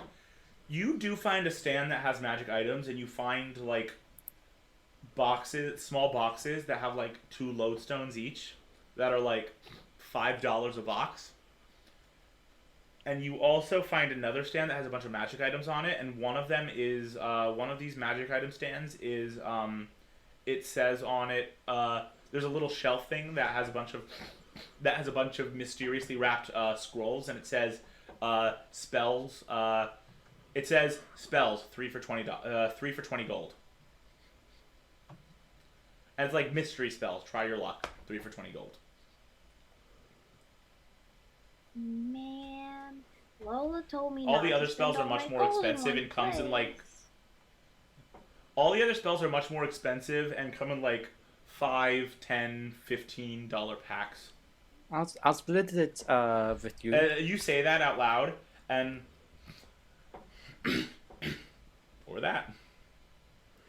Well, I have the gold for it. Lola gave me 25 gold, and then I have 5 gold, which is my own allowance money. But I need those lodestones, and I want new spells. I like new spells. Can I jump off of Adira's shoulder and, like, look at the stones? You said for 2 of them it was Well, 5 they're in gold? these like wrapped. Yeah, they're in these like wrapped boxes, so you can't really take them out because they're like wrapped in like they're like small boxes like this big. They're wrapped in some kind of like saran wrap. I'm gonna pick one up. One of the boxes. Yeah. Oh, be careful. with Um, that. The woman behind the counter looks at you and goes, "You best be careful with that. Those are expensive to acquire, and if you drop those, you're paying double." I'm gonna kind of look at it. And completely talks to Coco like Coco is a human who can understand. I'm gonna, like, inspect it and then, like, hand it to her. She takes it and then puts it back where it was and goes, "Thank you." And then I'm gonna pick up 2 of them and hand it to her. She just takes them and puts them down and Okay, goes, Coco, "Whose that's lemur good is job. this?" And I'm gonna pick up 3 of them Coco, please. and hand them to Please, her. Coco, please, I can't. Please. I'm gonna step. Is Coco still on my shoulder, or did she hop off? I'm on the table. Okay. Can I, like, offer Coco my arm and say, Coco, let's go check out. There might be some, like, crystals or something over here. I don't know. I'm gonna go look. As I was, like, handing her all these with my tail, can I try and grab a box and shove it into my diaper? Coco.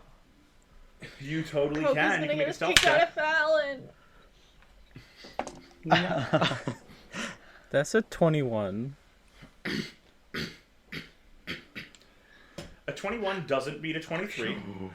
You go very stealthily. Under any normal circumstance, you are able to take care of this. But this woman, before you can get it to your diaper, immediately snatches it, picks you up by the scruff, and goes, "Take the lemur now and get away from my stand."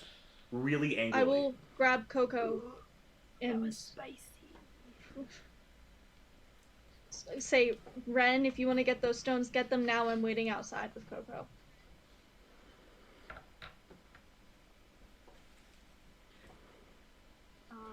I think I am going to buy. The woman looks over at you and goes, "You associated with that lemur?" No, I've never seen that movie in my life. Kai's gonna gonna pull like my give like a little plate out thumb, of like my a little Roll- that sign to Ren. Kai's gonna be Roll like, a deception check. Roll a deception check, Ren. As we're walking, I don't even know what a lemur is. Roll deception. no. A shirt.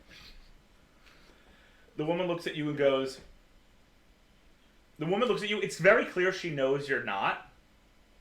You are associated with the lemur, but she looks at you and goes, "Make it quick." Hi, I just want to buy a box of those lodestones, please, and these spells. This bundle of spells right here, and I'm just gonna like push 25 gold. towards All right. which is all of She my takes the box of gold. lodestones, puts them in front of you. Coincidentally, it's the very box that she had snatched out of Coco's tail. Puts it in front of you. grabs the spell trio you pointed to, puts it in front of you, and goes, 25. Thank you. Have a good day. Bye. And I'm gonna run Cool. away. So you pay for them, and you guys bolt. We're gonna cross the city now to the storage facility. Storage facility? No, to the shipping facility. We're entering the main area. Are Lily, Bo, and Lola. You guys walk up to this like reception desk where there's a woman with like a very curled perm, cat's eye glasses with rhinestones on them, long red acrylic nails. She seems to be like chewing gum or something, and she's like typing on a scrying tablet, and she's typing, and she has the phone to her ear, and she goes, I know, I told her yesterday, but did she listen to me? No. And she looks up, lowers her glasses, and spots Bo, and goes, you again? Is your friend coming with you or not? Not this time, no. Good. He was a looky-loo. He wanted to get inside the boxes. I'm not going to let him get anything from here again. Right? How can I help you? You got any deliveries that have to be? One second. As soon as you start talking, she goes, 1 second. And she turns to the phone and goes, all right, Donna, I'm going to have to call you back. There are some people here who probably want to take care of deliveries, make some money. Probably the poor people, you know what I mean? She says it under her breath, you can all hear it. And then she goes, I'll call you back later, sweetie. I'll talk to you later. We will get coffee or something, and then we'll talk all about everything that she did, okay? And she goes, bye-bye. And hangs up the phone, looks at you, and goes, all right, what can I do for you? We're looking to make some deliveries if you got any. Right. Give me a second. And she scrolls down her scrying tablet and then goes, right. So we got 3 types of deliveries. We got the deliveries that go across the nation. Those are going to be a lot more money. We got the ones that go to the areas around Falun. Or you can do ones in Falun, but that's only like 50 gold a delivery. Just in Falun. Yeah. All right, in Falun. And that's just the 3 of you? Yep. No snarky white-haired boys who want to look in packages? No, ma'am. All right. Give me a second. And she types a bunch of information and she goes, all right. Can I get your ID cards, please? I need everyone's ID in order to let you do the deliveries. You guys all have these. These are like standard issue for all adults in Rivaryn. These are just ways of getting paid. Yeah, Lola, you have one too. Just standard ways of getting paid, being able to identify, stuff like that. Here. Hand it over. She takes them. She scans them. She hands them back and goes, all right, give me a second. And she goes to the back and comes back with 3 packages and goes, all right, don't look inside them. Don't scratch them. Don't do anything bad to them. All you have to do is get them to this address. And she hands a piece of paper to you. Coincidentally, it is the same block as the tea shop, maybe two buildings over. She goes, Look at that. and when you're done, we will get a notification from the person who received the package, and you will immediately get 50 transferred into your accounts. Great, thank you. Great. Do you have any questions? Yeah, that's 50 for each of you. 50 per package. You can only do 1 package at a time. It is a federal rule. I don't make the rules. I am just the receptionist. I will say, though, Darlin, I love your overalls. They are gorgeous. Thank you. Yeah. All right. You all have fun. Remember, it's a federal crime to look in these packages. Noted. All right. And you, and she points to Bo, don't let your friend come back here. I don't like him. He was snarky. He's not going to be any trouble to you. All right. But I can see you again. You were nice. I'll just tip my hat and walk out. She gives you a kind of uncomfortable wink as you tip your hat. And she goes like, and she does this thing with her mouth where like people do that when they like obviously wink and they go, and then and you guys walk out with the packages. Wowee. It looks like You got someone admiring you. Yeah. How about that, Bo? I just look at him like, what? And I walk away.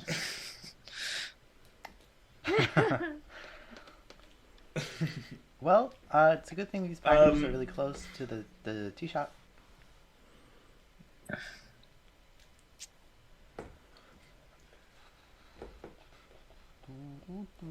So there's kind of that awkward, like, sure, as the adults walk down the street. It's mom squad, especially considering Bo is functionally Kai's mom at this point. I hope you guys are... I hope the kids are okay. What? I just hope the kids are okay. At that very moment, Lola, you get an instinctive feeling in the back of your mind like Coco did something wrong. Like Coco may have tried to steal something or something like that. It'll be alright. I'm sure they're taking care of themselves. Yeah, they're probably having some Like, fun. let's just get a move on. Maybe we should hurry. Yeah. And you guys eventually all meet up around midday outside the tea shop. You've delivered your packages. You have the 50 transferred into each of your accounts. You may add 50 gold to each of your accounts. Heck yeah, I am. And the rest of you return from the market and meet up with them. And you are back outside the Third Spoke tea shop, which looks a little more bustling. And as you look down at the people sitting outside at the tea shop, it looks like their food orders are actually normal food orders. Looks like maybe that guy's not on duty anymore. Well, I hope he's here by now. I mean, we killed enough time. Let's go see. Mm-hmm. So you guys walk in, and a woman greets you in an apron and goes, "Hi, welcome to Third Spoke. How can I help you? Can I get you a table or anything?" Do we want a table? You know, we're looking for the owner of the shop.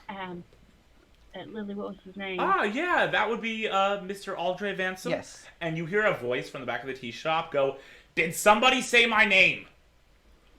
And you see walk out of the back room of the tea shop a really short man with a bald, round head, walking with a cane. He's got white hair. Essentially looks just like Danny DeVito with I a was cane. just going to Just say about that. to say that. And the guy walks up to you guys and slowly with the cane, with a limp, and goes, "My name is Aldre Vansom," and he holds up a hand to shake Bo's hand because Bo is in the front. Yeah, shake it. Like closest to him because Lola was closest to the server. Shakes your hand and goes, "Right, I'm Aldre Vansom. How can I help y'all?" He doesn't have a southern drawl or anything. That's just me doing a bad job at trying to get a certain rasp into his voice. We're here because you seem to know my mother, and I'll take out the note and give it to him. He looks at it and he reads it, and I'm going to add more rasp to his voice. He reads it, and he goes, "Yeah, I remember this girl. She was, Rhea. That's been years since. Like, what has it been? 30, 40-something years? She was a very lovely girl. You must be baby Lily." Oh my gosh. Yeah. And he's like, "Last time I saw you, you weren't even 1 year old yet." That was a long time ago. Last time I saw you, Yeah. you thought you were How is your mother doing? people say. I got some I bad appear news. behind my mother just She like when passed Bo away. and Kai arrived and say, "Rhea's dead." Adira! Yes. With Coco on her shoulder eating an ice cream cone. Back at Lily and goes, he goes, "Well, I'm really sorry to hear that. She was a lovely, lovely woman, came into my tea shop all the time. She was even a patron here before I even, owned the tea shop. And she was just such a lovely person. I'm sure she did a wonderful job raising you." Thank you. We're here actually because, I guess I'll point to everyone else except for me and Adira. They seem to have some kind of inkling that she was somehow involved in construction of the tower, and you seem to be. I discovered this note yesterday, and you were kind of our only lead. Right. Well, I know she was very interested in learning about the tower, considering her mother, who she never knew, so I never knew. Her mother was a huge proponent of the tower, but she was never involved in constructing it. She would have had to be really old for that to happen. Okay. Unfortunately, I don't have much information for you. I mean, I could point out that over there, and he points to a table, and an empty table in the corner, and he goes, "That was a favorite table, and that picture on the wall," and there's a picture right behind the table of Audrey and Rhea standing, smiling together. That picture on the wall, maybe could help. I mean, I'll go take a look. Something out her favorite table and the picture. I'll go take a look. And as you go over, and I'll hold the. You get closer and closer, and you notice that Rhea is holding something in the picture. And as you get even closer, you realize she's holding baby Lily. Shoot, it's me! I want to take out the necklace that I found yesterday with the sapphire on it. I just kind of look at it and look at the picture. You see in the picture, she's wearing it in the picture. Do you know anything about this? Can't say I do. It looks very pretty. I know your mother used to wear it, but I can't say I know anything about it. Something about the table, maybe, or the wall. She always sat in this spot, and points to the table. I'll go sit in this spot. Cool. You sit down at the table. Make an investigation check for me. Okay. While I was doing that, I'm gonna go look at the picture as well. Kind of look at the table, study the table. Cool. You can make an investigation check on the picture. It's me as a baby. Okay. Oh, 6. By the way, is anyone else doing any of this as well? Can Kai? Oh, go ahead. If you're making an investigation check, please make a roll, and then I will one at a time go through people. Just tell me no, or if yes, the number and what you checked, the table or the picture. I'm gonna start with Coco. Yeah, I got a 12. For the table or the picture? Table. Cool. Lily, you said 6? 6 for table. Ren, did you do one? No. Okay. 17 Adira. on the picture. Cool. 8 on the picture. Kai. 11 on the table. And Lola. 22 on the table. Ooh. Okay. So those of you looking at the picture, kind of look at the picture closely. Rhea looks very happy, genuinely happy in the picture. Baby Lily is adorable. Looks very beautiful. Not like Rhea beautiful, but like a different kind, like a little different. Like there are some similar aspects, but it looks like Rhea gets her, or not Rhea. It looks like Lily gets her looks from some other source. Wrapped in a lovely blue blanket, she has the necklace on, and it has a slight glow to it. Those of you looking at the table, you don't really notice anything of significance aside from Lola. Lola, you're looking at the table, and you knock on the table, and you hear like a hollow knocking sound on one side. And as you look under the table, you find a small latch just under the table, right below the hollow side. That's odd. I'm gonna get underneath there and try to undo it. As soon as you unlatch it, a little door plops open, and a slip of paper falls out and kind of like slides to the floor, like a few feet away from you. Go pick it up and start looking at it. You look at this paper, and you see what can only be described as a birth certificate. You look at this birth certificate, and you read it.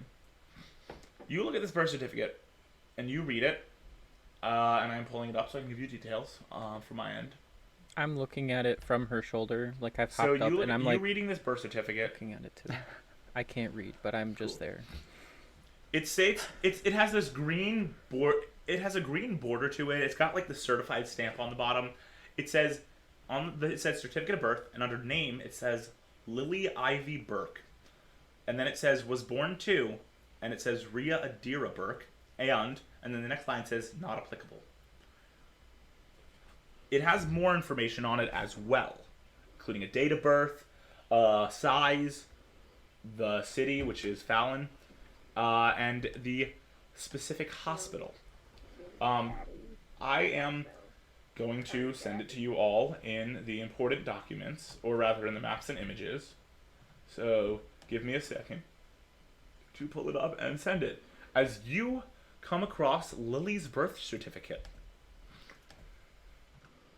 Hey, Lily. Yeah. And I look at the paper and look back at her, without saying anything, just offer her the paper.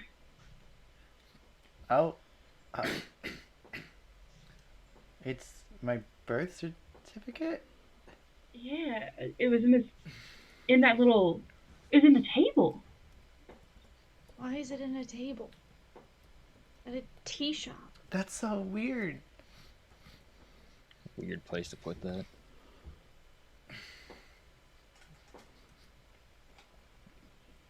Aldre looks at you, Lily, and at the birth certificate and goes, I have been running this tea shop almost every day for the past 30 years, and I have never seen that before. How I had often no do idea you that was clean in Why here, would sir? she keep this here?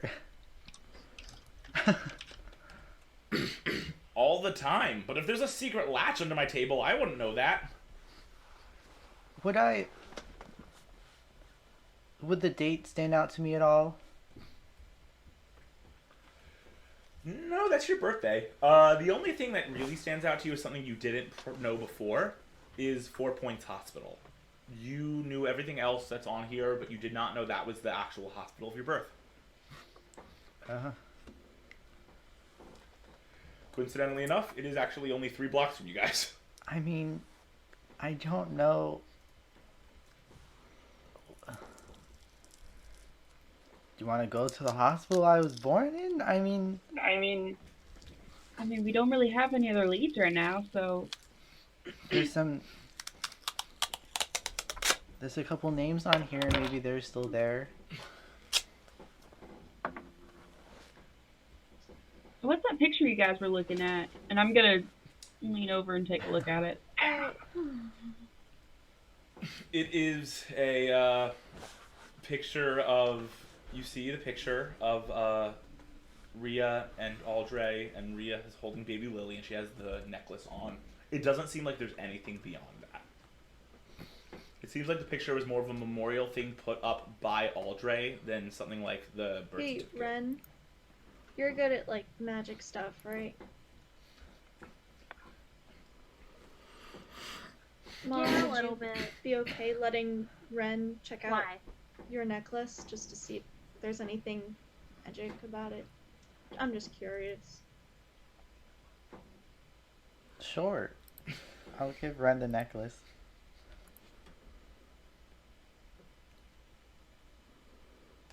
I'm gonna Ren, you want to take it.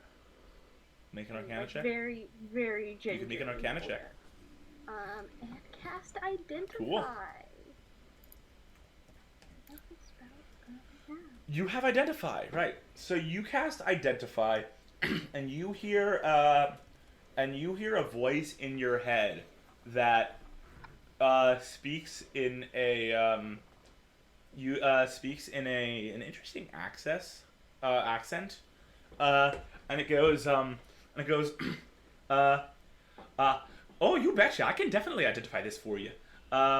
It goes, well, this amulet is actually from part of 3. It is one of 3.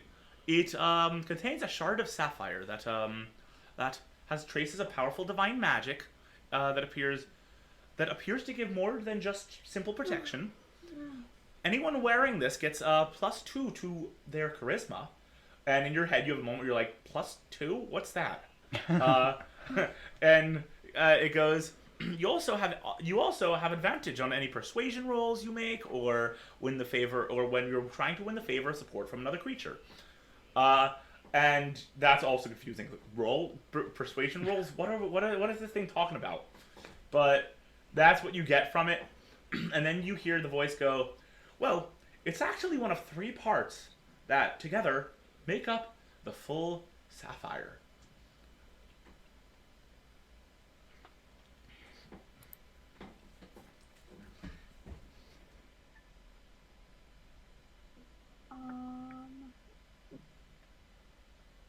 Do I learn what school it is? That's just because I'm There is no specific school. There's no specific school involved with the magic here. It seems like it's more of an. It seems like it's more of a divine magic, actually, than anything. Okay. I'm going to convey this information to the rest of the group. One of 3? So you all learn the very confusing information about the +2s and the making rolls. I turn my head a little bit, like, The full sapphire? numbers? I do the same. That's what it's one of 3 combined make the full sapphire? Is that correct? Yeah. Wonder where the other 2 are. Yeah. That's not really our focus right this moment now, is it? I mean, it's hard to say what our focus is. I think maybe our best shot is to check out the hospital, maybe see if Ava, Lorden, or Turin Shrucker are still there. I've just been kind of confused a little bit, and he agrees and then just bolts out of the tea shop, not waiting for anyone. Whoa, wait. Ren, Kai, let's... Or, Ren. Ren, Coco, let's go. I hop back on Adira's shoulder. So, I had so you're all kind of stuck chasing after. You're all stuck chasing after Bo, and you guys eventually make it to the hospital, and you arrive in the lobby of the 4 Points Hospital, where as you walk up to the sorry, I lost my mouse again. This is not the first time this has happened here. You walk up to the reception desk of the hospital, and a woman looks up at you and goes, "Hi, welcome to 4 Points. Are we visiting today? Are we visiting family today? Just visiting for a general visit, or is this an emergency?" Yeah, actually, hey, Lily. Yeah. Come here for a second. Okay.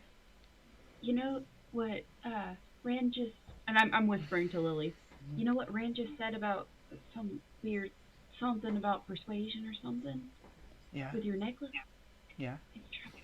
Try it on. Okay. And While this is happening,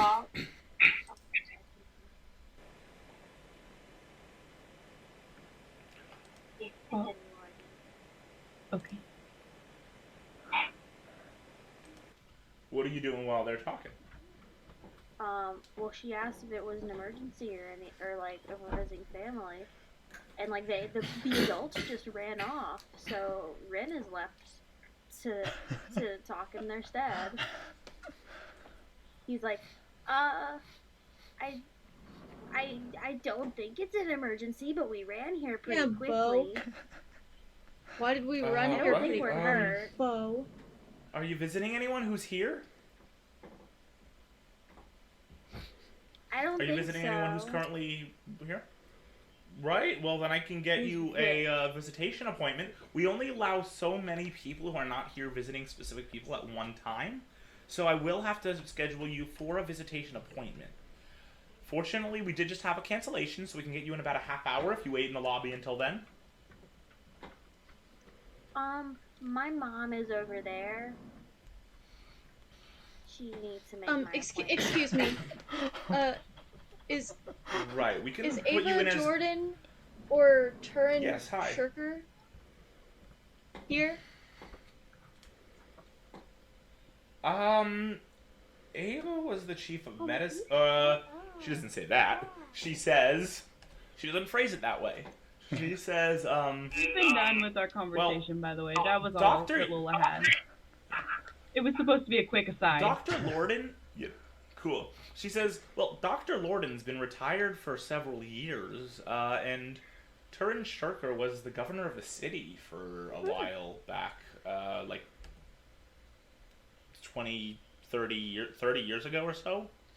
I doubt either of them... Actually, I think the former governor passed away. Dr. Lorden's retired and living out in, God knows what country it is. I think he has a beach house out in Marturia.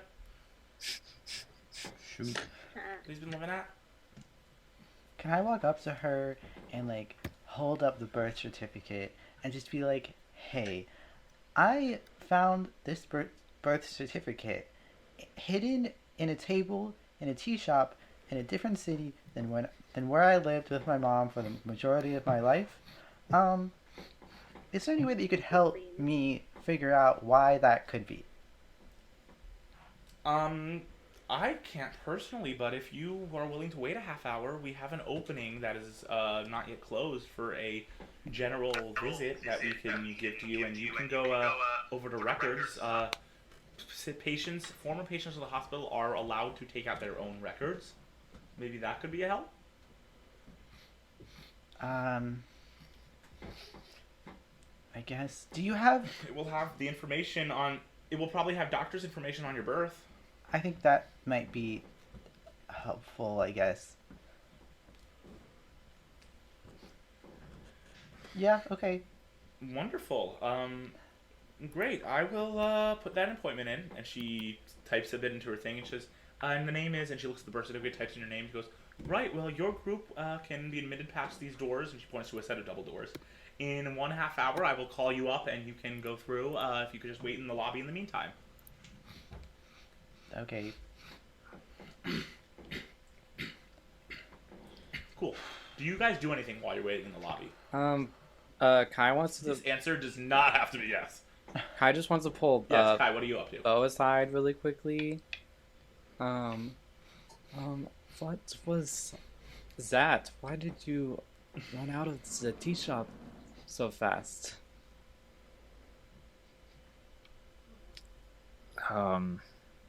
It was nothing. I just want to get this. I just want to find answers as fast as we can. It's nothing. I mean, I get that, but it was just a little weird for you. Are you sure there's nothing on your mind? O kind of just like rubs his chest a little bit and goes and sits in a chair and doesn't say anything else. I'll just play like slaps with Adira. Who said I want to do anything with you? What the hell? I'm entirely kidding.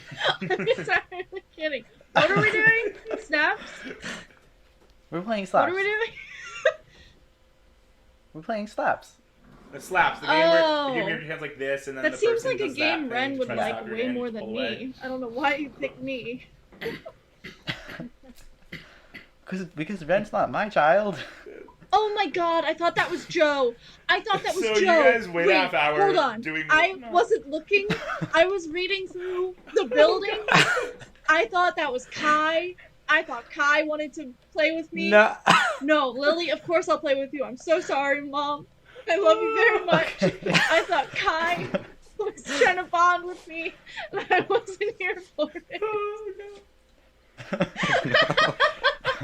Today's word of the day is blooper. Oh. Today's word of the day is blooper. Anyway. So, Kai. Yes, okay. Slap. So, you guys spend like a half hour doing whatever, and then after a half hour, the woman goes, "Birth party? Burke party, you may be admitted now, and you guys head into the hospital. Okay, that's us, I think. It's called 4 points because there's 4 points to the hospital, making kind of like a medical cross symbol if you put it on its head. You entered from one side. You have to go to the center of the hospital and then make a left turn to go to the wing that has the records to it. And you guys do that, and you eventually reach the record room, where there is a woman sitting at the counter with her feet up, leaning back in a chair, filing her nails, and she looks up and goes, "Hi, looking for a record?" Yes, for Lily Ivy Burke. Here's my birth certificate. Can I ask if you are either Lily Ivy Burke or if you are the parent of Lily Ivy Burke? I am the Lily Ivy Burke. Oh my god. We said the same. Great, can I see your ID, please?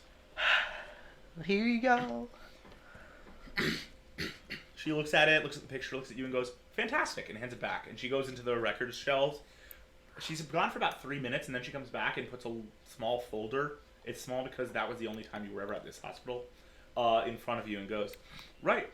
I must ask you do not leave the room with these records, but feel free to peruse them to your heart's content." And just in case, do you have any medical records for Rhea Burke? Are you Rhea Burke or the parent of Rhea Burke? I am the daughter of Rhea Burke. I'm sorry. Unfortunately, we are not allowed to give records to the descendants of patients. Even if she's unfortunately deceased? It's confusing, but it's hospital policy. I am sorry. Okay. And you have your records, as long as you stay within the room. I'll start perusing my records. There are seats, and there are some round tables for you to look in. Cool. You can make if you can make an investigation check for me. Okay. Is there anyone in this room with you looking at your records? These are your personal records, so how would Lily respond to that? Adira can be there if she wants I'll to. be there.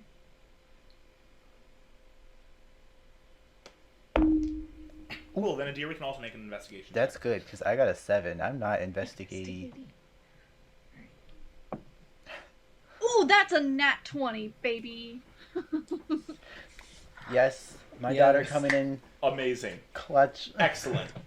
Fantastic.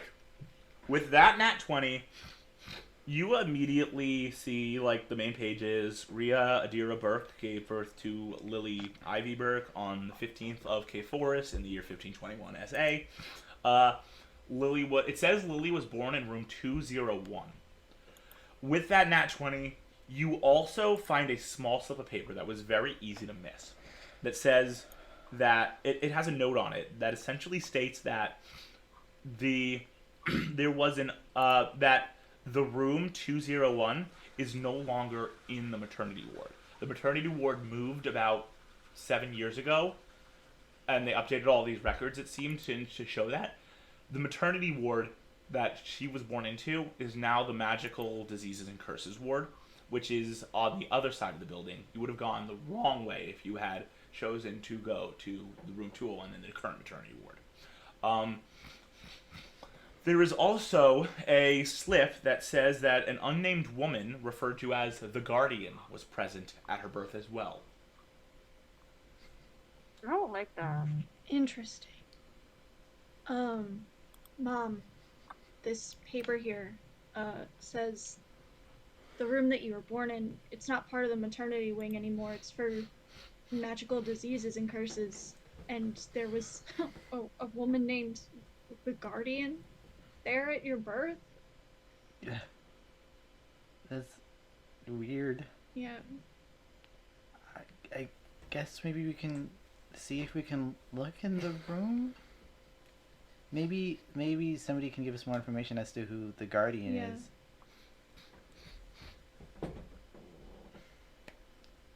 I guess we'll go back to the rest of the group. I'll ask the woman that we got the records from. Do you return the records, by the way? Huh? Oh. You're about to address Oh this. yeah. Okay. When we go back to the woman that we got the records from, I'm gonna ask, has there been someone named the Guardian that works here, or does that name ring a bell to you? No, never had anyone who went by the Guardian Okay. working here. Not that I know of. Thanks. Is there a reason why someone would want their identity kept and redacted as? Well, ma'am, I'm just the records keeper.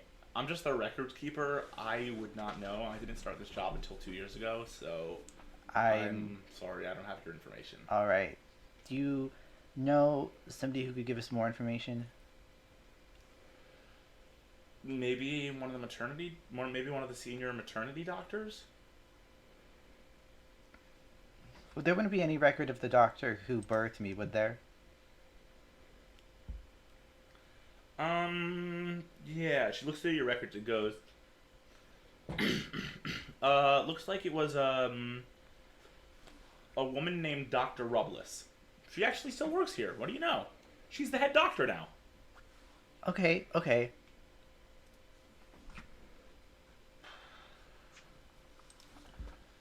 She's got an office in the maternity ward, which is, third floor, northern wing. Are we allowed to visit the ward that's being used for magical diseases and curses? As long as you're careful and make sure not to go into any rooms that have infection stickers on them, like contagion stickers, you're good to go. Okay. Thank you for helping as much as you could.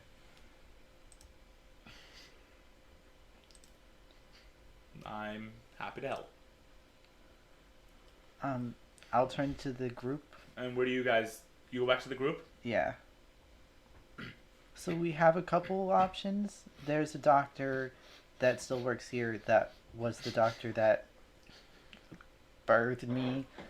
And there's a room that's now magical curses and was it diseases? Yeah. Magical curses and diseases? That used to be the there's ward. a ward that is magical curses and diseases. Yeah. It used to be a maternity ward, but now it's not. Well, I'll volunteer to go down to the magical diseases and curses area. I don't really seem to get sick, so I'll go. Are you comfortable going by yourself and then meeting up? Maybe back here? I mean, if anyone else wants to come, I don't want to risk Ren or Coco getting sick. You do know from the structure of the hospital and hospitals in general that if you are in the hallways or any non-marked rooms, it is impossible for you guys to get sick. Like, this hospital is very sanitary, and you have magic that can take care of things like that, if it's minor. Only being in the room puts you at direct risk. Does anyone have any strong You're in a feelings magical towards hospital. one or the other as to what might give us more information? I mean, we're a pretty big group of people. It might look a little bit less odd if we went in smaller groups and just met up. Okay. I'd like to go to the doctor. I'll go with you, Mom. I'll go with Lola. All right, yeah, I'll head out to this. I'll join you, Lily, if you don't mind. I'm currently curled up on the floor in my towel. Lola, Like I'm wrapped up in my towel like a little blanket. it's room 201, Passed out on the floor. by the way. Yeah. Room 201? All right. Yeah. Ren, who do you want to go with? It's all right. You can. I'll come with you. All right. I want to see some infectious diseases. Oh, man. Maybe I'll still get So, you all start You're heading just out. gonna leave Coco Who on the here is floor. in the doctor group? I'm going Yeah, to I'm doctor. taking No, we're Coco. taking Coco. Who's going in the doctor group? That is Lily, and Bo, and Adira. Cool. So you guys head. Cool. So you three head to the doctor ward and the maternity ward. And you eventually reach Dr. Rubblis's office. It is dark inside. There's a small one of those door windows. It is dark inside. Hello? Is there like a... You hear a voice. You hear a voice from off to your right go, she's very busy today. I don't know if she's going to be in there at all. Do you... You turn and you see this tall, striking woman in a doctor's coat. And she puts out a hand and goes, "Hi, Dr. Quinta Rubblis." Lily Burke? Nice to meet you, Lily. Can I help you with something? I'm sorry, I'm very busy today. We got a lot of births today, but can I help you with something? I was born here about 29 years ago, and I just found my birth certificate that my mom hid in a table in a tea shop. And I don't know why, and I would like to talk to the doctor that was there for my birth to see if there's just anything weird or like, I don't know. Do you know who the doctor for your birth was? Yes. It was you. And I will what was what was It's, the it's doctor's her. name It's again? Dr. It was Rubblis. me. It was me. I'm not lying. It's her. Right. Yeah. Wait, was it? So sorry. Yeah. And she goes, it was me. I am so sorry. If that was 29 years ago, I barely remember it. I am sorry. I have birthed thousands upon thousands of babies since. I do apologize. I Does have very little memory. does the name I guess I can give you a little advice. You would have been born in our current magical diseases ward. This is not the same ward. At the time, this was non-magical injuries and ailments. we know? Do you know who the guardian Physical is? injuries and ailments. Do you happen Right. to remember Araya Burke? I can't say I do, but the guardian does sound a little familiar. I don't remember much. Maybe I remember there being one birth. It might have been yours, where there was some woman. It was not yet daylight. It was the morning. It was the early morning. It was not even like daylight yet. There was this very beautiful, tall, blonde woman. These golden eyes, almost amber. And she was there too. She didn't seem to actually know the woman being birthed, the woman giving birth directly.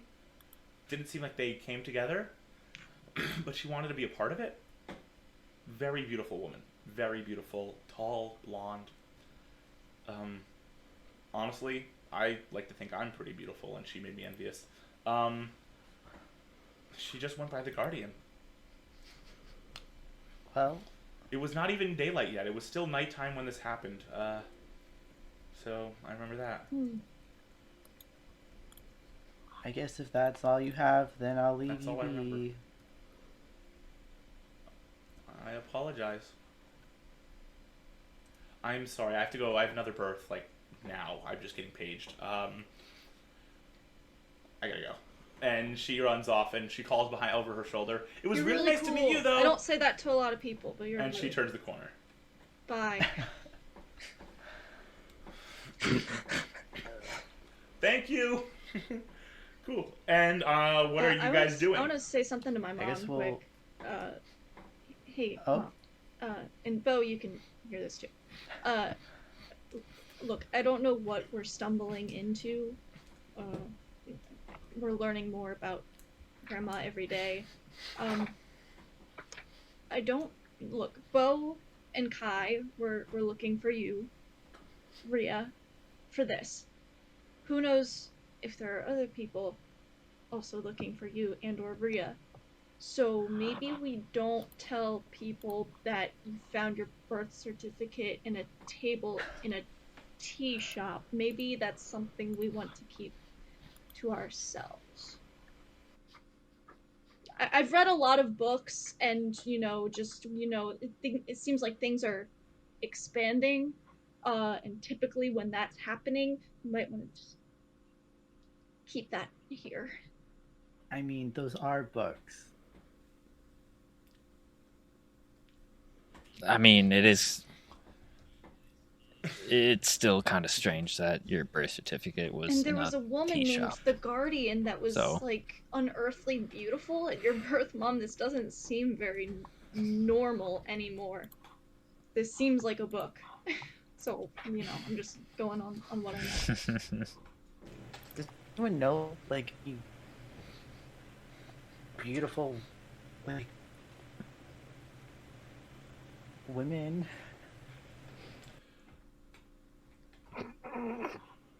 I will tell you right now, just Dungeons and Dragons rule of thumb, if the description of someone is that they're beautiful, that's not much of a lead to go off of. I mean, I've never met somebody with, like... You might want to focus your efforts on other places until you can learn more. I mean, I think we should go meet the Let's others. do that.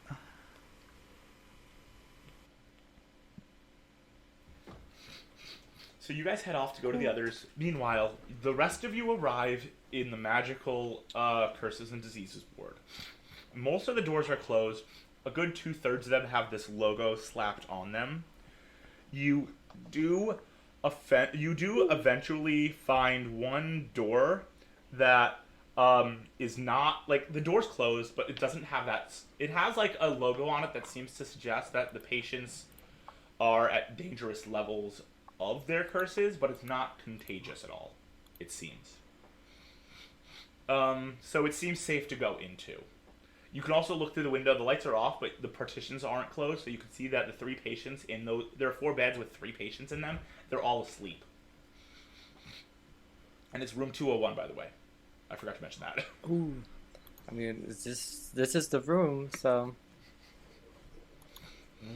Alright, now we're gonna be very quiet. People need their rest, alright? Okay. So you guys enter the room. You find that the room is designed with 4 beds, each in their own section with their own partitions. There's a window on the far wall. It looks like this is like the 16th or 17th or 18th floor of the building you're in. Because there's a lot of different things. 201 is like the 2nd floor of this ward, specifically. The windows are bolted shut and have a thick plexiglass to them. There's also bars on the outside of the window. It seems like they maybe have problems with this height and people that are like so far gone that they're like... Anyway, there's also a number... there's also in the room it's a larger room. There's more beds. There are some smaller rooms that you passed in through the windows. This is a larger one. And there's a white tile floor with like green and white tiles, light blue painted walls, and there is a door with one of those long thin windows that you just walked through. As you enter, 3 of the 4 beds have patients, and these are the 2 closer to the door and one of the further beds. No, 2 of the further beds and one of the closer beds, my bad. You see that the patient closest to the door is covered in like this sickly yellow rash that seems to be covering most of the body, stopping at the top of the neck.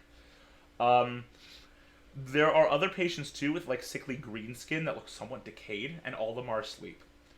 As you look around for answers, I need you all to make investigation checks. I'm still passed I out. just threw that. Oh, no. Yes, Coco is still asleep. I'm gonna use my luck to re-roll because it was shit. Cool. 9. That was even worse. 9. What did you roll? 13? 13, yeah. Got a 19. And Lola. Awesome. So it takes you guys a while to search this room. There's a lot of cabinets, a lot of beds, curtains, the bathroom in this room, everything. It takes you guys a while to search this room. You're looking and looking, making your way through the room. Takes you a good, 15 minutes to search this room to no avail, until finally, Lola, you step near the window, near one of the furthest beds, and you hear a creak as you step on a tile, and as you look down, you see it's kind of wobbling loosely under your foot. I let out a big old monkey fart. Why? Fortunately for you, Lola, none of the bodies stir. It seemed a little odd, but I guess we're not really in normalcy anymore. I lean down to see if I can readjust the tile, maybe take it off the ground. So you are able to lift up this tile, no problem, slip it aside, and underneath the tile, you find a little, space. And as you bend down to look at it, that is when Bo, Lily, and Adira arrive in the room. You guys arrive at the door to the room, and make your way to the group that is on the far end. And you guys see Lola going through this process. Lola, you pick out a small box no bigger than your fist from under the tile. It's a plain wooden box. And as you take it out, there's no engraving on it, just a small latch. I'm gonna take a few steps away from the current patients and make sure I've put at least 15 feet between me and them. I don't really know why, but I'm putting space between me and the people that are sick. And then I'll turn to them, or turn away from them and open the box. Turn away from the group or towards the group? Away from the sleeping sick people. Okay. So you open the box, and based on the way you turn, the group can see it. Inside, you find two things. The first is a tiny slip of paper, and all it says on the paper is RB, and then underneath a heart, and it says LIB. The other thing you find in the box is a sunshine yellow colored amulet on a chain. It seems to have a faint magical energy to it. Anyone who wants to make an Arcana check can.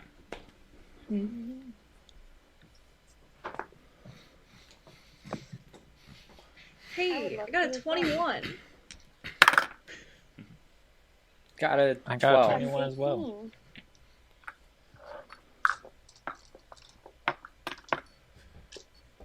What did Bo get? 21. And what did Kai get? 12. Cool. What did Ren get? 18. Cool. So this item, even if people roll the same, is going to be responded to differently by different people, depending on your experiences. Ren and... Okay, Lola, you can't quite tell what it is. Did Lily roll? Oh, shoot. I did also roll. I don't know if that... What is this? Arcana. Oh. Yeah, I got you. Don't worry. 10. Cool. Lily and Lola, you guys can't quite tell what it is. Ren and Adira, you can sense that this magic that is on this pendant definitely is a newer type of magic. Something that has been around more recently than something that would have happened many years ago before the magic resurgence. You know that it apparently only works with a certain type of magic user. You're not sure what it is. But you know it'll work only with one type of magic user. No other types can use it. And it's and Adira, you can feel a sense that this amulet seems like it's almost tied to another one of some kind. On that 21 bow, you recognize this amulet immediately because you are wearing a similar one around your neck. You immediately realize that this is the pendant of the Lunamancer, which you can only assume is tied to the pendant of the Planomancer.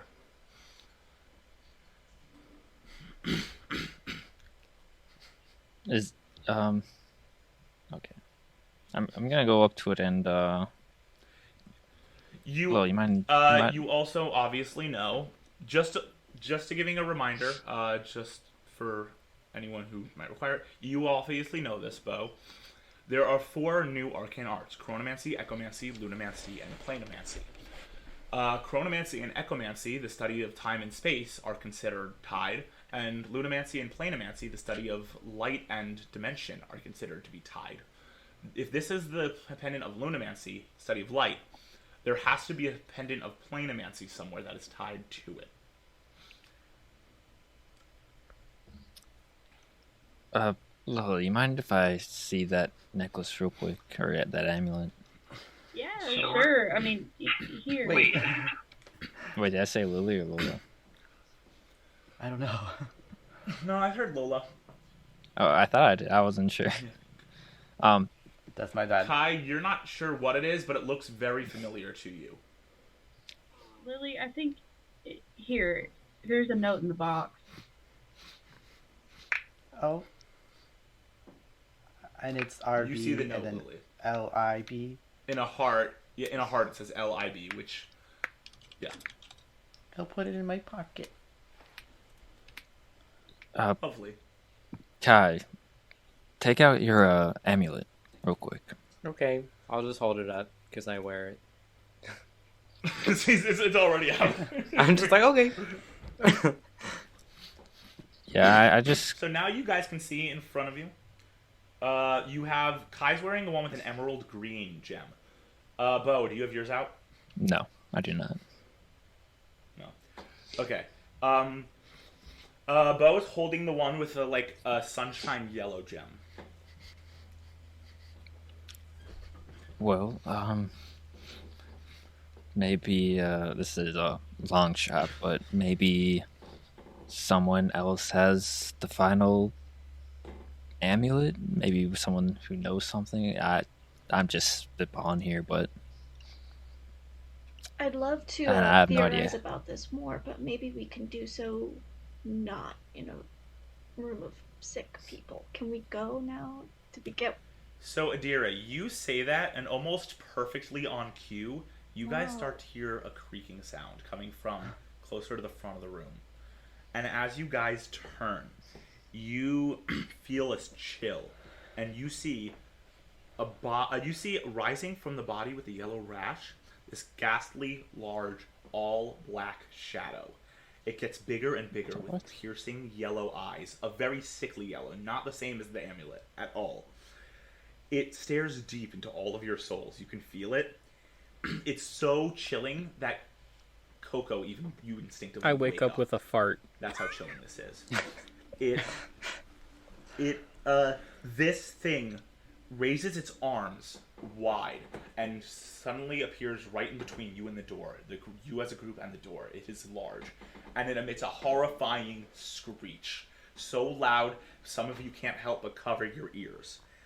And with that, its eyes glow bright, and it points forwards at all of you. And I need everyone to roll initiative. Oh gosh. And that is where we are ending our session. I just pooped myself. Just so y'all know. Thanks for watching the episode. If you enjoyed what you saw, consider liking the video, comment and tell us what you thought. Maybe even share it with some of your friends, and subscribe to our channel for more videos. If you want to stay up to date with Campaign Crusades, head over to our Instagram, Facebook, or Twitter account using the links down below. Now, it's time for Coco to cause some chaos.